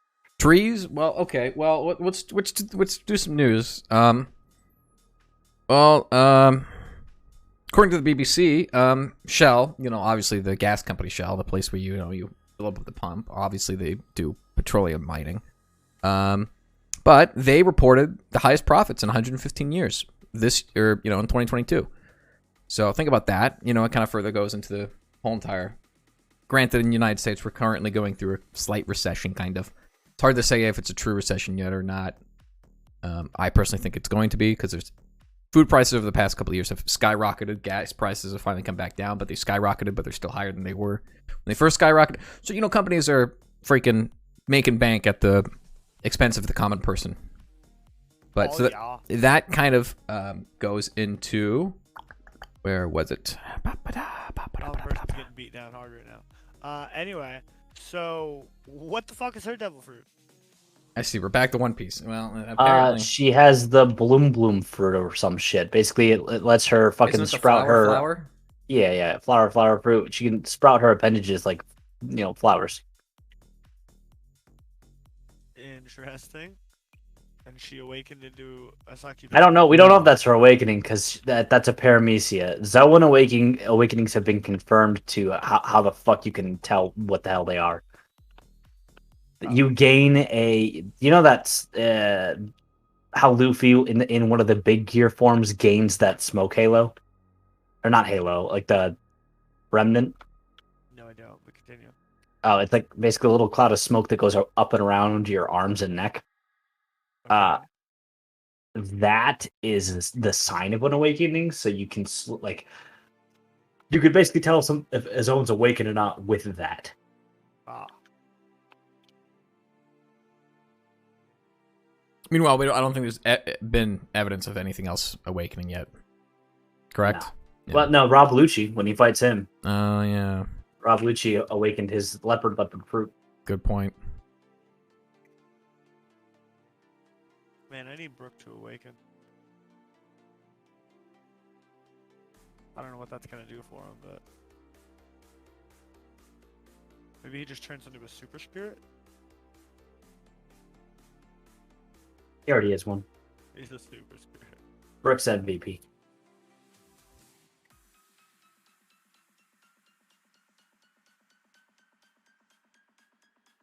Nami doesn't Yeah. have a double fruit, right? No. Because someone on this boat has to swim. Yeah. Nami, Usopp, Sanji, Zoro, We got a lot of non-double fruiters. Jinbe. Wow, Luffy and Robin are really carrying this team to victory, aren't they? Dude, don't even talk about it.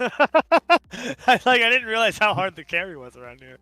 Yeah. Well, nobody fucking has anything. It's the issue. You know? Oh, I didn't mean in game. I just meant in life, in like the show. In life.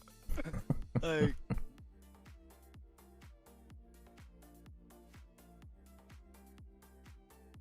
what is Usopp's purpose? A sniper. To just to just cause drama? He did cause drama at one point.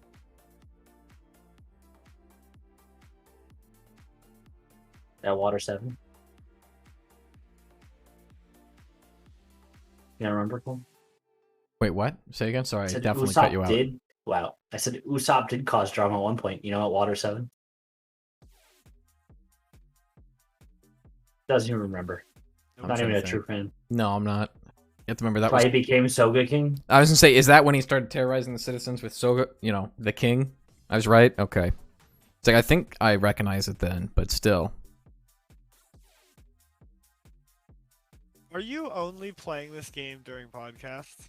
What are Pretty you talking- much, yeah, he is. Yeah, he's only playing One Piece Odyssey. In case anybody hasn't picked it up yet, we're talking about One Piece because Alex only knows how to play video games during the podcast. Yeah, so during the podcast in the background here, we have a One Piece Odyssey happening.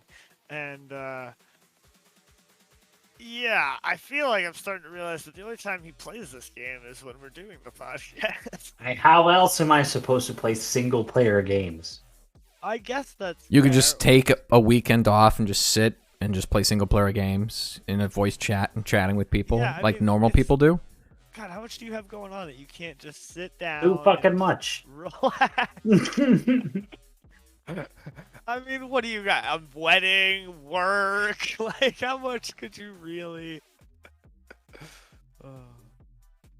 almost like he has a life, unlike both of us, Sander. Please don't die, Chopper. I don't know Thank what you're you. talking about. This is my life, and I'm loving it. Yeah. Spoken like a true person. I wish I was Yeah, retired. Xander, a person. That's something you should know. I know, right? Imagine not being a person. Jesus, in 2023. 2023? Never heard of it. I mean, they basically they rabbits have rights now. I mean, I guess. Rabbits have. Okay. Interesting. sorry, I didn't want to break the news It's that only rabbit 100 lives though. matter. Yeah, man, it's crazy. I've got to go. In just about every you can't do anything. Like you can't I can't even yell at my squirrels anymore, or somebody will be like, hey, you shouldn't do that. Shouldn't yell at squirrels. Like what? Shouldn't They're yell at squirrels. squirrels. if I can't yell at squirrels and the random stray cat, who am I supposed to yell at? The dogs barking at the squirrels and the random stray cat.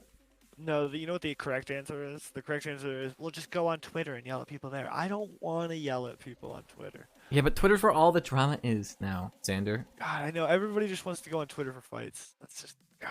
I don't know. That's not The what I use UFC Twitter for. of the internet. UFC. I don't know. I feel like it just turned into a fucking Tumblr. Tumblr. I feel like it just turned into old school I don't know Tumblr. what Tumblr is, but it seems like something that's upcoming. Yeah, definitely upcoming. That's us. Twitter. God. Elon Musk's Twitter. There's a part of me that wishes we could just move everyone over to Discord. Just move everyone over. Imagine if Microsoft got their grubby hands on Discord like they wanted. We wouldn't be using it right now because they would have gutted it and then provided Mhm. no support for it just because they wanted the back end. It would be installed with Windows. And Mm-hmm. it'd be like solitaire and. But what if right? There's a world out there where Microsoft bought it so it would be installed in Windows automatically and didn't touch the development process. Just still let Discord do Discord things, right? In a Imagine world, having faith in that. Oh, God. in a better world of a developer not getting their grubby little fingers in every single pie that exists. I mean, if Microsoft was the lead developer of an operating system called Linux, this would be a real conversation. Unfortunately for you, they are the lead designer in an operating system we call Windows. And I don't know Bimbos? if you remember, but we had Windows 98, Don't. Windows Oh Vista. no! Don't lead them and off. Oh god. There were a Windows handful of 8 and then 8.1. There's a handful Ooh. that we don't want to talk about. Oh, don't you want to talk about it though? It's so you're gonna hear all of it. You know, I still remember my old chemistry teacher back in high school. He had a bunch of Windows XP and Windows Vista stuff. XP was obviously better than Vista, but he had a bunch of computers that still ran on that. And the reason why he said it was because you don't get viruses on them anymore. Plus, they weren't connected to the internet anyways. But it was just so funny. He's like, yeah, I use this old stuff. And I'm like, or you could just switch to the new stuff that would work better. And we'd have actually working fucking technology instead of good luck fucking fixing it, you know? I don't know where I went with this. I had an idea and then I lost it halfway through my conversation. You're welcome. Bad host. Bad host. Xander, when's your birthday? April 17th? How do you know that? Stop it. Because I snooped in our DMs and told him. I had to verify. I had to verify for Pepsi reasons or something. I'm sorry? One of these Yeah. days, you're just going to show up with a cake at your front door. A black gâteau cake. Black Forest gâteau. Good old portal cake, you know? Like, take a moment to appreciate one of the first ever pins between me and Clone. I know, right? Isn't that great? That's a fucking fantastic one. Remember when I used to be that way? Yeah. Remember when I was Rainbow Six sexual? Remember when you were always watching animes and you were always playing Rainbow Six Siege? Mm-hmm. Can you name that anime? No, Gabriel I can't Dropout. anymore. Oh, is it Gabriel Dropout? Jesus Christ. Jesus Christ, he's on top of that shit. He's playing a game. game. Oh, fuck, that is Gabriel Dropout. Oh, that is the devil. Ah, son of a bitch. Satan Sama. Oh, I love this one too. This is another one I'll always keep in. Do you want to know how normal of a person Clone is? That's how normal Clone is. Okay, and that's how I He's fucking knew. bottom left. Yeah, Bottom he's super, left. yeah. In case you wonder, they're talking about the psychopathy spectrum chart or Right. test, not I- the lewdness chart. Bottom left, I landed in sociopath pretty high. which checks And out. When Voxus landed way down in impulsive. My mom was like super like centered, like basically at the dead center point, which I thought was really weird. And yeah, we had all these people take this test, and I don't no think one. Alex no- did. I don't know if we had Alex take it or not, probably No. not. But all these people took it. Nobody really landed in the normal bracket. Little and Clone, who landed at the farthest point down, basically, you could land at normal. Hi, Clone Des. And I'm like, he's normal? Well, we're See, but fucked. look where the population average is, right? I'm lower than that, even in normal. You're Yeah, more normal below than normal. Yeah. You're so normal, it's weird. See, but what's left? My only issue with this one is what's the difference between like left and right? Because you have normal, psychopath, sociopath, and impulsive, right? But because I'm pretty much bottom middle, right? I don't know if that's like, it just mean I'm just super fucking normal, I guess, compared to opposite of psychopath. I have no fucking clue. Yeah, you're normal and impulsive. Would that be impulsive though? I mean, Yeah, because I'm pretty much snap dab in the middle of the column. Yeah, Yeah. you're normal. I know, but like if I was like a little bit closer to the right, I guess it'd be more impulsive than normal. Yeah, there you go. Yeah, I guess. Okay, fair enough. And be up, you'd be more psychopath. Okay, interesting. Yeah, fair enough then. It's just not normal. I'm used to having a little bit more talk. I mean, about look it, at it. but yeah. Like, No, it makes sense. It makes sense. Right, yeah. you're 22.73%. I still can't believe that. What else is? I still remember. We still have the pinned of the cookies, right? Yeah, give me a minute. Yeah, that's the first ever pin that we have. Followed by the quote from 2018, "I bleed green." I'm gonna guess that's from a St. Patrick's fucking joke.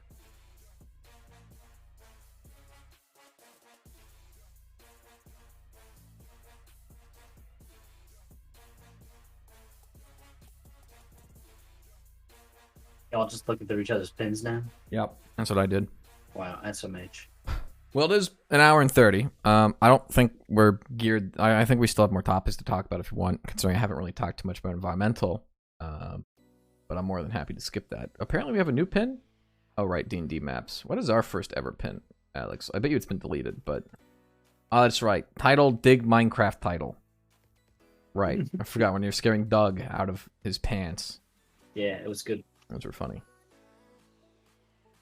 I still like how we have interspecies reviewers uncensored in our tabs. Dude, yeah. Oh my god, no. No way. I forgot about this, Alex. Remember these good times when this show existed? Beautiful. Oh, that's an emote I would love to have in a server. Yeah. Yo. Welcome back. Yeah, so, I mean, any other topics y'all want to talk about? We got One Piece. We haven't talked too much about anime, surprisingly, except for One Piece. We just had a whole chapter of One Piece. Mm-hmm. I'm trying to think of anything else. Alex could mention his new setup. Oh, yes, he could. Got that thick third monitor? Yeah, and a vertical monitor now, too. With two new brackets. The Discord monitor. I spend a lot of money for Discord to look the way it does now. He dropped his oh god. I dropped my oh god. I dropped the thing I was with, also known as a wrist brace. That's what this word is. That's what that is. I mean, I bought a couple new light novels. Both new Clash and Elite light novels, plus Wandering Witcher Journey of Elena. So I look forward to that while going to bed next couple of weeks. Nice. I know you guys don't read books, but I'm rereading the Witcher series because, of course, it's been a couple of years. Don't watch season 3. Henry Cavill quit. I mean, no, Henry. He's still in season 3. He's not going to be in season 4. He finished filming season 3, and then he quit. Yeah. Is there anything you want to talk about? Sorry, I got distracted. I apologize. What is more interesting than this podcast? My roommate woke up and came in here and asked me for a cigarette, and then started talking to me about One Piece, and then I just started like re-spouting all the things that Sorg just said to me, as if I knew what the fuck I was talking about. Knew what you're talking about. The classic conundrum continues. I feel like someday knows when you ask me about this shit. Because you just do shit like that, Xander. Yeah, then I get to spew bullshit at him, and he's like, "Okay, yeah, that's what I thought. All right, if he's up to date with Gazorp, he knows he's up to date." Yeah. There you go.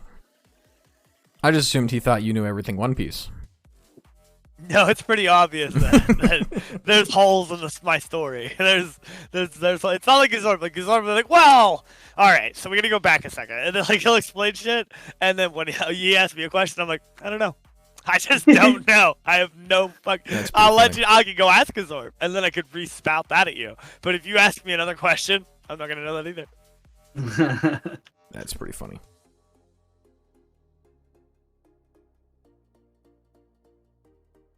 I mean, I'm just finding. I thought he was a rubber devil fruit. I'm just. Yeah, out. well, Everyone that's what it else was. Just recently found out Yeah. too. And heck, the anime people still don't know. Sorry, anime people. One of these days, we're gonna get some hate speech from the anime only One Piece fans. Does Luffy know? Like, has anybody No. told Luffy? No, there's not. There's who- maybe like a handful of people in the world that know that Luffy's devil fruit is the Nika Nika. It's probably the Gorosei and I'm. The king know? The, The What? king? I'm? Yeah. Yeah, he knows. His name- Okay, him yeah. and him and the Gordon. So, just that's it. Like that, the highest ups. Those are the only ones who know. Yeah. Maybe like some of Roger's old crew, so like Silver's Rayleigh and Scopper. But I doubt that they and maybe Shanks, because Shanks was the one who stole that fruit from the military. Yep. That's why they got off their ass to do something. Probably most likely, yeah. Oh, okay. So like the only reason they're doing anything is because they found out that Luffy has this devil fruit. So they've Well, seen yeah, he this was the devil- first person to when Luffy awakened that devil fruit, the fucking island that is called Zo is a ginormous elephant in the middle of the water. Literally sensed it and went, holy shit, Joy Boy. This is the first time in 800 years somebody's done this. Okay. And then Zo was walking towards Wano, which is where they were at. So does Ein not? What is Ein's problem with Joy Boy? It'll destroy we don't know. society. Joy Boy, the Destroy sun god society. Nika, his entire shtick, like history-wise, is like freeing slaves. And up in Maryhoy, you know, where the land of the gods, where the fucking celestial dragons and Imar, oh boy, do they love their slavery. I think of like America circa before the Civil War. Interesting.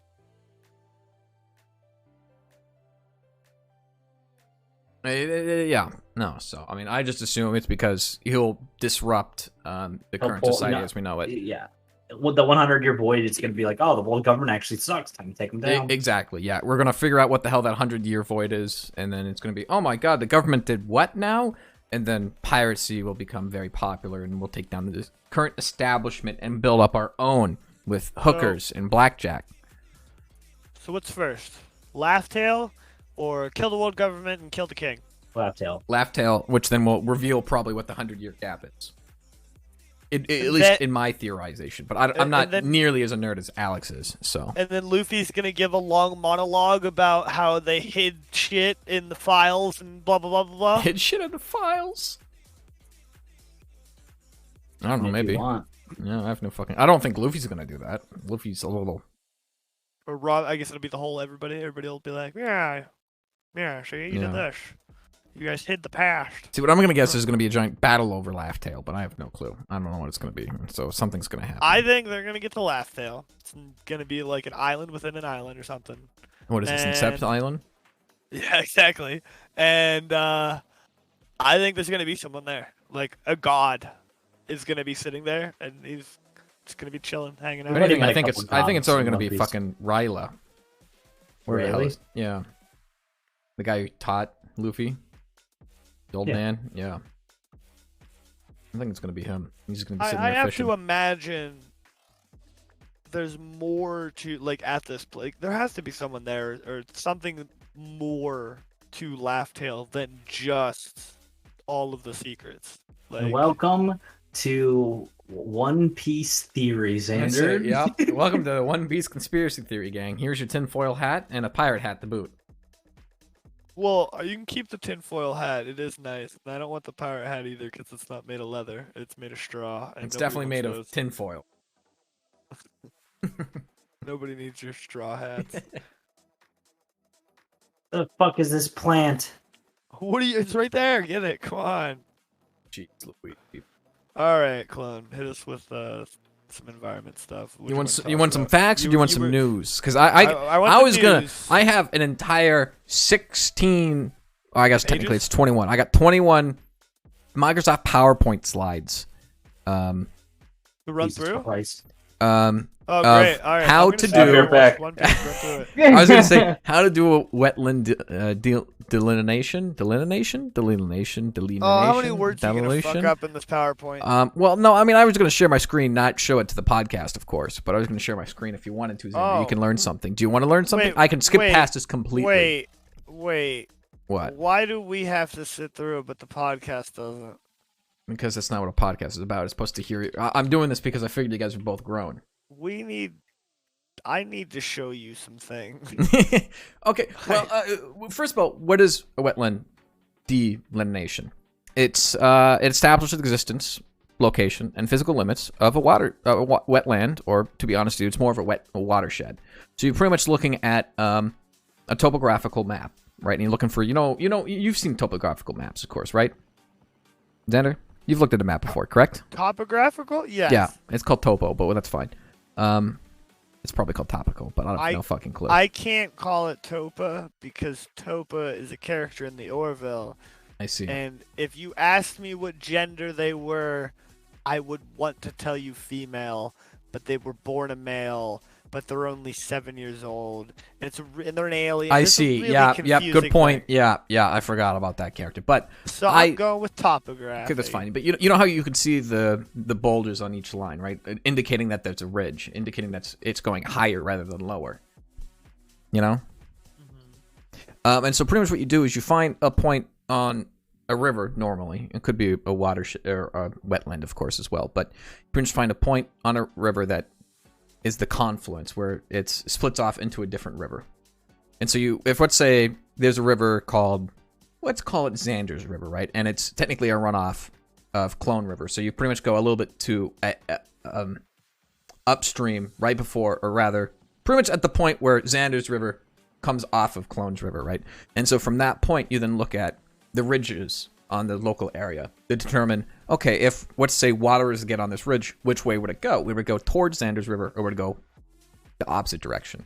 And so you pretty much, on the topographical map, you follow those bulges, and you pretty much draw, if you're unsure, perpendicular lines to those ridge lines to see where the water would run to. And if it runs into Xander's River, you'd put a little X and you'd, kind of mark it. Think of connect the dots using the bulges.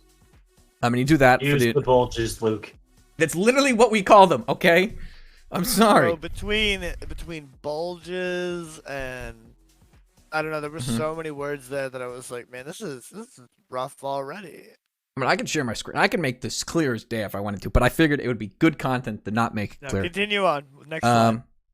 Well, this is the general. I summed up the slime slides because, I mean, you don't really need to know, but because there's a lot of words. But so pretty much you follow that in practically a circle around it. You pretty much go as far as you can. And if you hit a point where the ridges stop going towards that direction, okay, well then look at, let's say, the ridge directly south of that ridge that you just looked at. Instead of going east, go south. Does that go into the river? If yes, okay, follow that ridge line until you run into the same problem. And you pretty much make a shape around the river. And that is your watershed. And that's how we determine potentially certain pollution factors, potentially determining, okay, if this area got 5 inches of rain year-round, it would fill up the river and therefore have access to down, it would be able to replenish the groundwater, would be able to replenish the river, would be able to meet the demands of humans on that river. Things like that. That's how we kind of determine, okay, if this were to get X amount of rain, would it be able to meet the demands that this river has on it, such as refilling the aquifers, refilling whatever thing else that we use for it, either be farming or drinking supply. But it also helps us figure out, okay, if there's a factory on Hill 16 that has lead in it and it's polluting the waterway, or rather, if there's lead in a waterway, we can kind of figure out what factories are in that watershed that affect that river or affect that, the waterway, and be able to cross-examine, okay, so there's potential for factory 16 on Hill 17 or whatever to be producing a harmful chemical into the water, such as lead, like I said. is it possible that it could be polluting it directly into the waterway via runoff or via this and that? And so be able to kind of tell what potential pollution factors are in the local area for said watershed. Does that make any sense? Following, next slide. Well, that's wetland delineation. That's what it is. All the slides, that was the whole topic of the PowerPoint? Yeah, it was just teaching you how to do it. I mean, I can run you through like the paragraphs upon paragraphs, but I figured I didn't need to. It's pretty much telling you make X's on the bulges of a map around a river until you don't, use common sense to kind of see, oh, the water, if it hit this point, would run east, south, east, north. And if it's away from that river that you're looking for or the wetland you're looking for, then it's not that's not part of the watershed. So move on. It's not part of the wetland. It's not going to affect it. It's going to affect a different one, but it's not going to affect that one. And so it's a useful tool to, notably, I know the U.S. Forest Service and a lot of other places will use that for potential. Okay, we're going to build a river We're going to build a dam here. What are the watersheds going to be affected? We're going to build a new road here. What are the potential issues for runoff of cars going past it? If they're making a logging road that's only temporarily going to be there, so it's dirt and stuff. What could be the issues of having a car on that road? Would the brake dust, with the gasoline, if it, let's say, a car flipped and it leaked a lot of gas, which waterway would be affected? And so you kind of can tell by that. If let's say you dam off a point, that's going to affect, like, do they have to analyze because obviously the part you dam off, the part forward, that part obviously is affected because you've just dammed it off. Like that's a fact. That wildlife is affected for sure. But back, like the backed up water, that the water that is, because the dam has been created, the water that is now stopped flowing and is now backwards, right, all backed up, that also has to affect the wildlife for what I'm going to assume could be possibly as much as 50 miles to 100 miles upstream, right? Do they also have to analyze that? Like, if a company wants to, or somebody wants to build a dam, does that have to be taken into account? Sorry, say again. What needs to be? I mean, a lot of things need to be taken into account. I kind of spaced out. So obviously the part after that, like if you dam off a point in the river or water, the part after it, obviously you're going to affect the wildlife. That's yes, but affect it before. Dammed it off, like the water's no longer there. You've dammed it. But what I'm going to say, 50, 100 miles upstream, right? Yes. That water is affected because you've now dammed it. It is stopped. Yeah. It is risen. Blah blah blah. That also has to affect. So I'm assuming, in that opposite direction, 50 to 100 miles of wildlife has also been affected. Yes, sir. So when you do that, do you also have to analyze that, and like how do you go about that? Because you're talking about what a dam does, can accomplish great things, but you're talking about upwards of 250 miles minimum of affected area, right? It obviously depends on how big of the dam you're going to look for. It also depends on the type of dam. Is it going to be hydroelectric dam, such as is very popular over here in the Pacific Northwest, or is it going to be a drinking reservoir dam where you dam it to then drain it over time so you can use it to drink? I don't know, any dam, but would have the same impact though. The both dams do let water through, hence like the levee and stuff like that. But are going to slow the rate. It's going to slow the rate water, down. So it is going to affect upstream, yes. Right? So, it's going to affect all sides. It's going to be affected. Well, upstream, what gets affected is obviously it floods. For example, I cannot remember the name of the place. I could look it up if I wanted to. But in Oregon, there's a very, very famous damming that pretty much didn't wipe out a settlement because they obviously, or I should say, didn't wipe out a town because at that point it was a town, not a settlement. Okay. But they knew it was going to affect this place. But because of how the waterways work, they knew if they put a dam there, you'd get enough water to be able to have a hydroelectric dam to produce enough, electricity for a quote-unquote local area. How do you assess it? I understand that after, when you dam something, the after part, that's easy. Like I get how to assess that, and figure out what's gonna happen and predict the wildlife. But how do you predict how much upstream you're going to affect and how much of a range of wildlife you're going to affect? And And how do you calculate for all those variables of all that life on the other end that you're affecting? So obviously, when you're damming something, regretfully, there's going to be loss of life in both, fauna no and doubt. flora. It's Right. kind of unavoidable because as much as you can track, because nowadays, like back in the day, I'm not sure how it was, probably through census of, oh, we know there's deer in this area, there's X amount of deer, whatever. Nowadays, we have trail cams, we have trackers on a lot of things, so we can see herds of deer move. We can tell where they kind of are at a given time. But overall, if you're going to dam something, what's going to happen is you're going to figure out, okay, the amount of volume of water coming into it, right? So let's say there's a stream in that area that you're damming that has a volume of 20 gallons a year or something, not a year, but you get the point. 20 gallons here, 30 gallons here, 40, if it's a large, obviously those are small numbers, of course, but, something according to that. And so you're going to figure out, okay, if we slow down the river rather, by damming it to a rate of 2 gallons per minute, it's probably not like that at all. We're going to be able to have, okay, if there's 500 gallons coming in and only 2 gallons are coming out, we're going to have a volume, obviously, of approximately 498 gallons in that place at all time. The rise of flooding, the rise of the water level from the flooding, would cause a separation that would make parts of land no longer accessible from for some animals. Yes. Right. What was once, oh, this is very light, I can cross this, is now a bloody river or a bloody lake. Right. To them, it's bloody rapids. Like they can no longer cross this. And so when you're talking about affecting possibly 50 miles of separating land, what was once 50 miles of I could go here to here for a squirrel is no longer the case. The squirrel. No, they'd have to go around it. They would find. Right, but if we're talking about you can't, but we're talking about a large thing, right? 50 miles, that's a long distance. It is a long distance, but like that squirrel's going to die. No, what the if it gets squirrel's separated from its nest, its original nest. What the squirrel's gonna do, and so this is where it comes into play, where you have population separation. You see it very commonly where roads are built. It's the same concept, where you've pretty much made a quote-unquote wall, for the lack of a better term, because for the water, right, for the squirrel, it's not going to be able to typically swim across the dammed lake, or the lake that you've now made artificially using a dam. Right.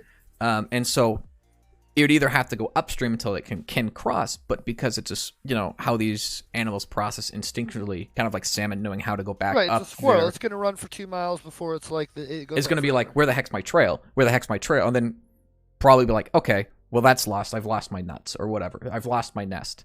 And if it's part of a tribe, or rather part of a herd, such as like a deer, or like, let's say, a wolf gets separated from his herd because of it, the wolf will, obviously its quality of life will diminish because it's now separated. So what normally happens then, it also is very common in mountainous areas where you have population isolation, so you now have community A and community B. That once, let's say we have community B and community C, that used to be community A. And so because of that, you're going to have development of genes have now separated, even though they came from the same place, but they will evolve and adapt to this new area that they are now stuck on. Right. So to go back to simplify, to analyze that. Right. To simplify, if you come in and you assess, first of all, I don't want to have to imagine how you do that. You assessing like the upstream value of how much wildlife you're going to affect and the the creating of incrossable territory and stuff. But how do you take that assessment and deem that where the wildlife impact is okay and we can build this dam versus it is not like how do you assess that and deem this is okay, versus when it's not okay, like how do you draw that line? If I were to hazard a guess, because I don't know exactly, considering I've never worked on a damming project, of course.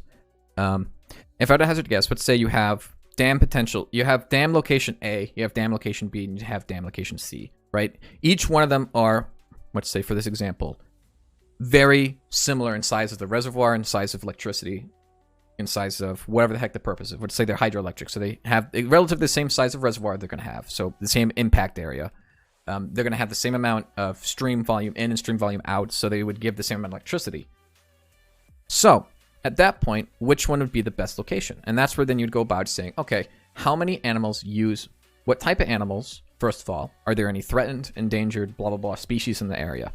If yes, then you'd have to pretty much say probably not allowed unless there's a exemption made. And this is where the EIS statement comes from. Any of these big projects, even in the small projects like building a house, if there's a potential for an environmental issue to arise, you have to make an environmental impact statement, which pretty much states, is there a potential for environmental impact? If yes, do this giant analysis about it, saying how could this affect, why is it going to be affected, and blah, blah, blah, blah. And if you hit yes, and there's an exemption such as, let's say you're making, example, a dam, right? That's a critical dam that you need to make. If that's exempt, then you go over to the no category, which is you don't have to make an EIS statement. You just build the dam, which isn't going to happen. But what if you need the dam? The position and placement for the dam is great, like amazing, but we're talking about affecting 200,000 to 300, like a fucking massive amount of animals. None of them are endangered, but we're talking about impacting a massive impact. Let me open this up really quick. So like, how do you make that decision, right? We're talking about, like, we do need this dam. You pretty much make, position is great, for lack of a better term, we're talking about a massive impact. Which side does that fall on? Do we build the dam because we need it, or it's too much of an impact? For lack of a better term, you make a pros and cons list. Right? It's pretty much, like you said, the first thing is the need. What is the need? The agency, for this term, because if you're building a dam, it's probably going to be a government agency, either be state or local, or state or federal, probably not local. What is the need? Like you said, you need this dam. This is where the dam needs to be. The second question you have to ask is, are environmental effects likely to be significant? And that means if you do an analysis on it, will it affect the local population? And so you pretty 100%. much... Exactly. Yeah. And so that's the big question. If it's no, then is it an exclusion? If it's yes, does the proposal have an exclusionary circumstances? If, it kind of goes back into that. It's pretty much, if it's exclude... It's not a circle. I can kind of... Do I need the dam? Yes. Are you making a huge impact? Yes. But do you and this need is the where... dam? Yes. Okay, so if significant environmental effects may occur, then you have to prepare a notice of intent, an EIS statement. You have to make it a environmental impact statement, which pretty much states, all right, so we know there's 500 deer that use this area. There's 6 wolves. There's 20 bears. There's a bunch of trees. It will affect the watershed area of all these places, and then it becomes a huger watershed.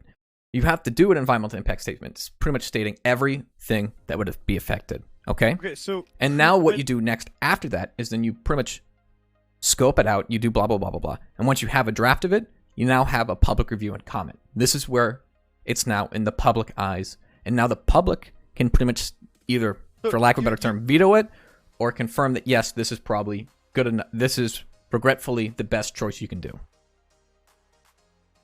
If that makes sense. So you pretty much... No one's going to vote for the animals. Yes and no. It depends. If the dam is needed. Now, if in a scenario where this dam is life or death, no one cares about 250,000 animals. Every person's going to be that needs that dam is going to be the first person to say, yes, I need this dam. Which exactly, is but then you're going to have a lot faster than the people who are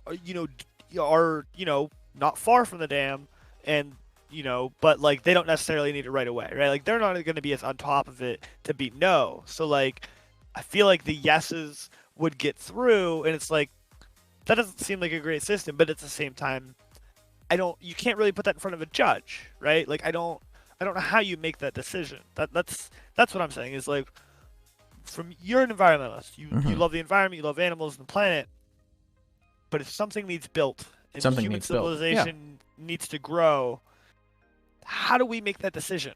And so I don't think the peers are the best thing, especially when it comes to needing something, because what was once a luxury is now a need. Yeah. So how long before what we say this land, we don't need it. We don't need to build anything here. How long till 20 years? And then for some reason we're we need to build something here, and everybody's yeah, let's do it. You see what I'm saying? Well, the difference used to be let's do it part is where things ended. We're let's build a dam. Okay, let's build a dam then.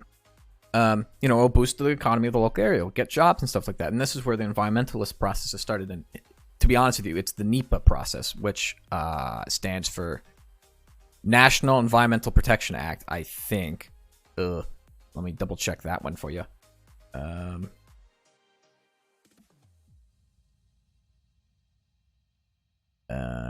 have a great National idea. Environmental Protection Act. Yeah, I was correct. Thank God. But there should be... So what happens is then you start this Environmental Protection Act where it's pretty much stating it might be easier just for me to share my screen for the lack of anything else. If you can see this, there's a little flow chart that is pretty much end all be all, to be honest with you. It's pretty much the need, right? You said we need more electricity for the grid. Let's say for the damming again. We're using the same dam example. So we need more electricity, the best, and we've determined that hydroelectric energy is the best energy that we could possibly get in this area for the cost benefit or whatever the heck analysis. And the next thing is, okay, are the environmental effects likely to be significant? You're damming an area. Yeah, it's probably going to be problem. Effects may occur. Yeah. And then it's, of course, significant. Right. And then you pretty much run an analysis where, like I said, you run data. You manipulate data in a way where you can pretty much state, okay, if I dam this area, what's going to happen to the population of deer, wolves, the fauna, all these different places, right? And you determine, using statistics, is it significant? Is it going to create an issue? Right. No, and if it's yes and towards, then I know what you're trying to say. It's like, well, who's and the way end you all? explained it is perfect, and I Okay. looked at the chart and I see how the ladder works on the chart and stuff.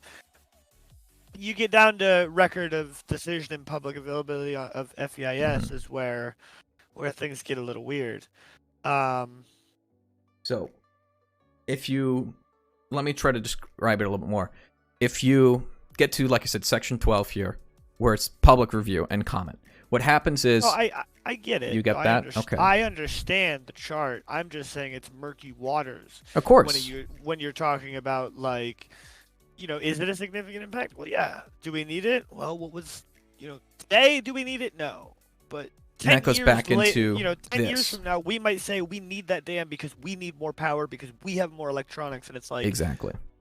Well, now you've deemed what was once a luxury a need, and now you're saying that need outvalues, you have a significant impact, but you're saying this is a need. So what you do is now, according to your chart, we make a peer review. Well, it's not peer review; it's public review. But yeah, well, public review. Peers, other people of the classification and knowledge set. Well, I mean, this is for like. You could make a public comment on something. Let's say something happens in Pennsylvania, right? I can comment on that thing that's in public in Pennsylvania. Again, someone of the knowledge set or class. No, even you could understand. Right, I could. Right, I'm not going to. You know what I mean? Like most people don't. No, that's the point of it. Most people don't. So, but if I was in my area, right? If it was in my area and somebody told me about it, like, hey, we need this to go vote for it, I would vote for it. But no one else is really going to hear about it. So it's like, as things become needs, we're going to vote for them. And at a certain point, we're going to start calling things that we don't necessarily need. Other things that are pretty much luxuries. We're going to start calling them needs. And that's going to start, we're going to start saying, well, does that outvalue? Well, maybe not yet. But maybe eventually building this solar center here outvalues 200,000 animals. Exactly, and that is the purpose of this statement. Is it's pretty much, like I said, to simplify things, it's a simple pros and cons list, right? I mean, if you want, I can even tell you what an EIS is, right? What's essentially here's the problem with this chart. If we don't need animals, the animals don't get a set. There is no if we don't need animals, if we don't need the environment, that goes out. The whole chart goes out. What environmental impacts doesn't matter. Exactly. Yes.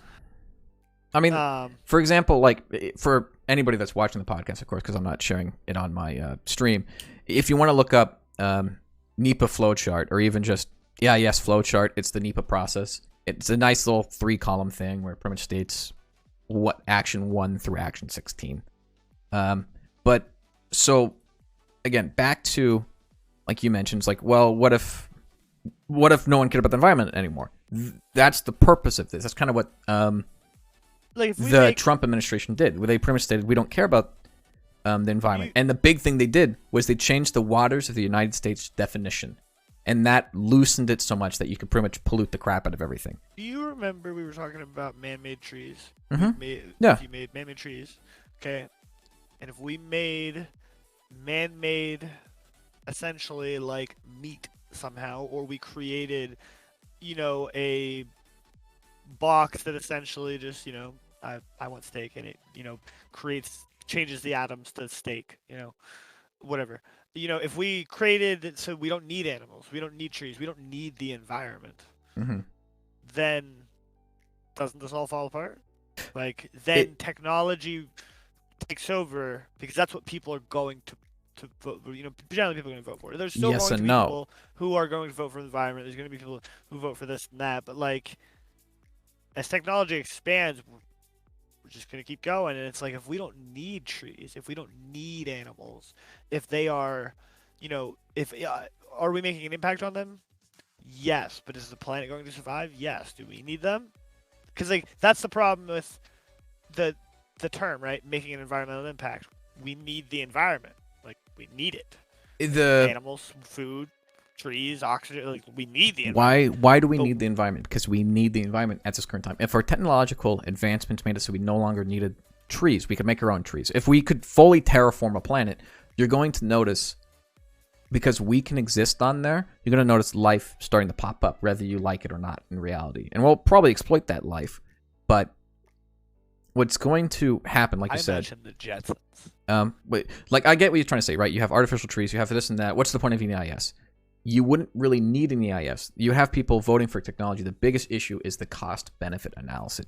At this present time, it's cheaper to let nature do its freaking own thing than create artificial fucking trees, right? Instead of making a bunch of carbon sinks, we could just have, if we stop polluting the earth now and we find an alternative where we can, it's all about sustainability. It's about being able to sustain our current population and growing population, may I remind you, in a way where it doesn't, we create a balance where we constantly have an influx of what we need and an output of what we, it's one of those things where, let's say we need X amount of food, we want to make it so we have that X amount of food for the longest amount of time while keeping it sustainably so you can continue to grow. X is going to be exponential because as the population grows, it's tied to that.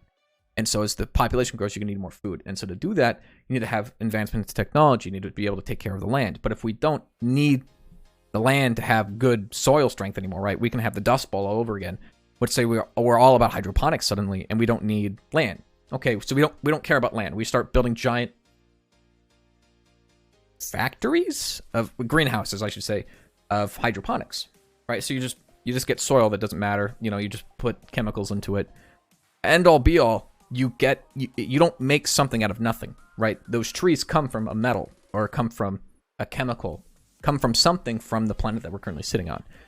And it's either going to be finite or it's going to be renewable, such as wind, where at the present moment in time it's renewable because wind is always a thing. Unlike something like oil, gold, platinum, all these other things where it will be exhausted after a while. And that becomes the issue with technology, is we don't have renewable sources. Like even iron's not renewable, right? We can recycle the heck out of it, but you're still losing it. So at a certain point, you're going to start having those influx of materials. And that's where the way that you're thinking about it, at that point, you just go around and eating, planets and all that stuff. I had a crazy idea. Which again is not a solution, but it is a future for humanity, and that's a future that a lot of people tend to think about. A wind turbine or wind panel or whatever generates power because it moves. It moves for free because of wind, right? It's not for free, but yeah. I mean, the wind moves it. Yes. Right? That's technically free, right?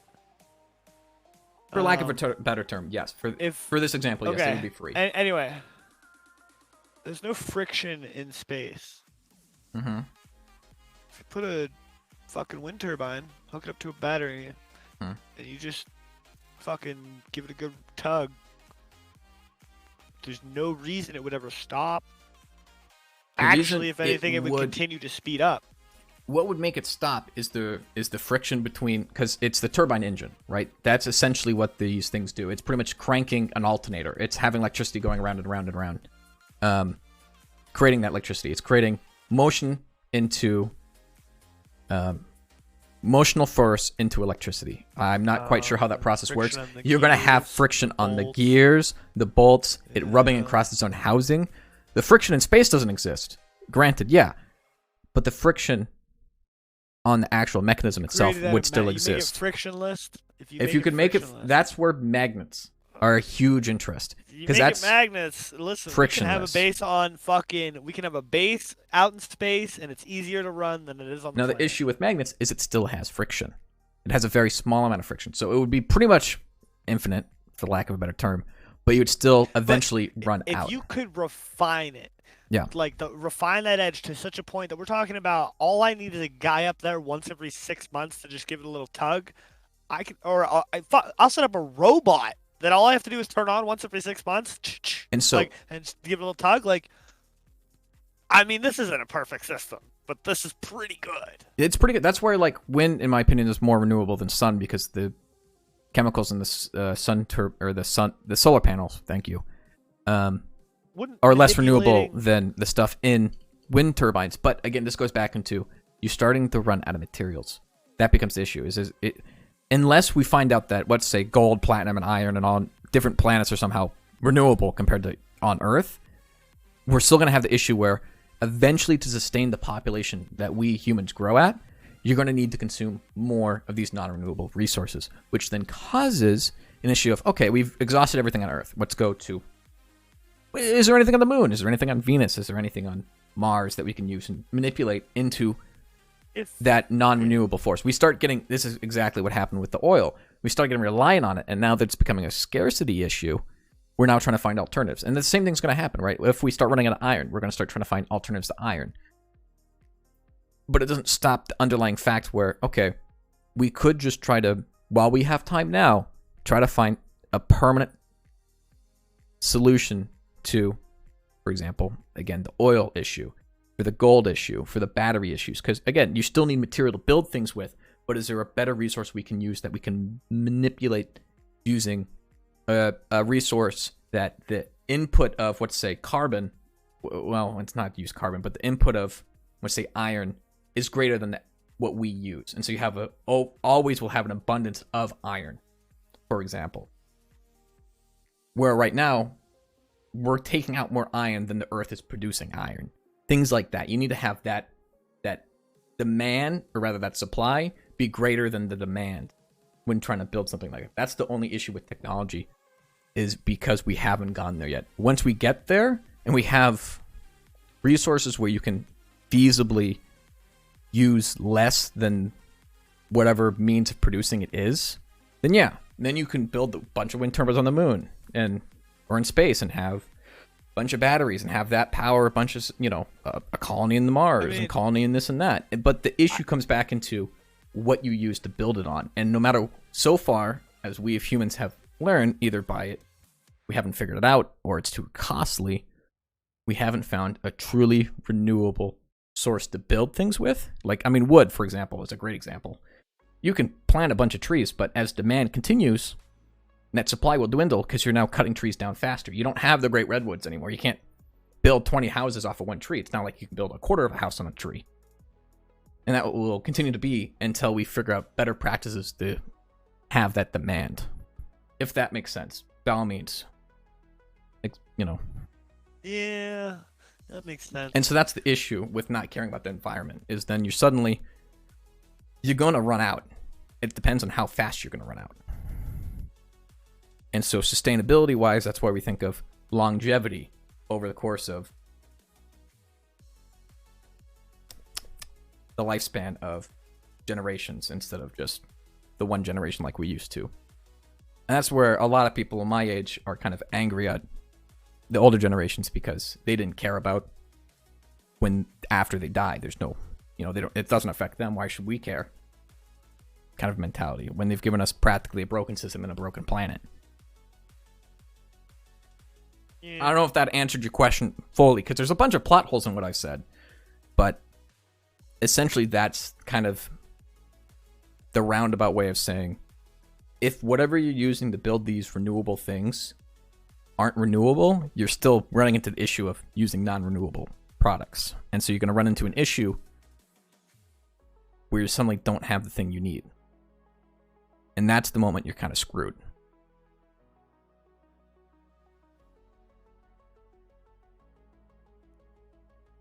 Oh man, human civilization. What it'll be in 50 years, God only knows. No one knows. I mean, that's the thing, right? That's why technology is necessary to find these renewables.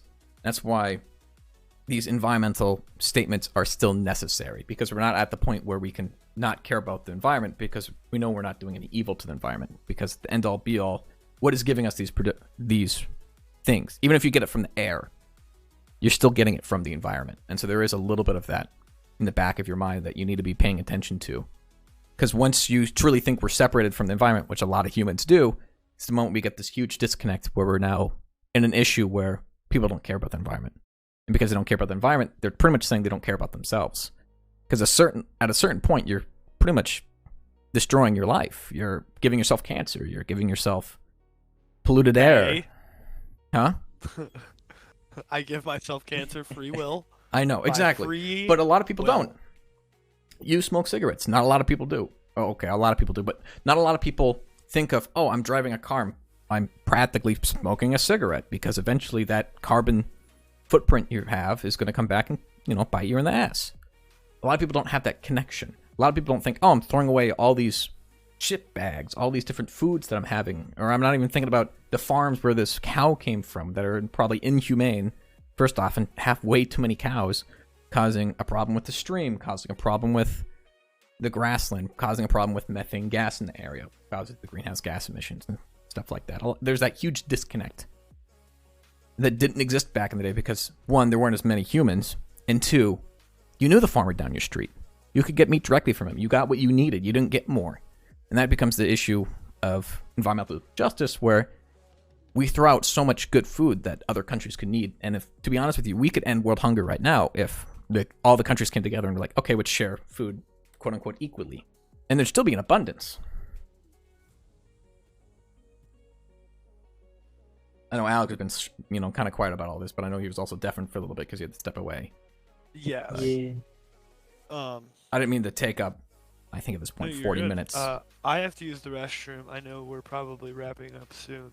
We can wrap up now if you want, or we can continue this. It's up to you. That's up to you. I know you need to. Too early. Okay. I gotta run to the restroom. Give us the environmental fact. And then I'll end it. I mean, that's kind of an environmental fact. Too bad. Give us the environmental fact. Well, another environmental fact that I have was the water desalination was the fact, but I'll give you the news now. Let's see here. I believe I was reading that a lot of people are suing Shell for environmental justice reasons, also known as devastating impact of pollution, which is pretty funny because if this goes through, you might start seeing more third world countries, because I think this is in Nigeria, suing companies for not internalizing their externalities, which, in case you didn't know, externalities are, for example, when a gas, let's say oil companies such as Shell, frack, they're polluting all of the waterways. And so instead of cleaning up the water, they just leave it there because it's in the contracts. They don't have to clean it up. So now these people can't drink their water, which then causes them to buy bottled water, for example. And Shell doesn't give them money to buy water. Shell doesn't give them money to clean the water. And so that becomes an externality. It's costs that the company should be covering. So that's kind of neat. We might see people or start seeing companies be at fault for that. That would be very cool. That would be quite a step in the right direction. Restroom. Great podcast. I'll be right back. Perfect. Well, with that, folks, thank you for joining us. And of course, thank you, Alex. Thank you. Of course, Andrew's gone now, but for joining us. Oh, no problem. No problem. Thank you for having me. Of course, always, you're stuck here, whether you like it or not. Yes, sir. And with that, that's the podcast for this week. Hope you guys enjoyed. And if you did, maybe hit that follow button on the old Twitcher. Or, I guess you subscribe and like on YouTube. I guess that's what the YouTubers say, right? Hit the old subscribe button, and they have all those fancy dancy newfangled animations now for clicking the little button. Yeah,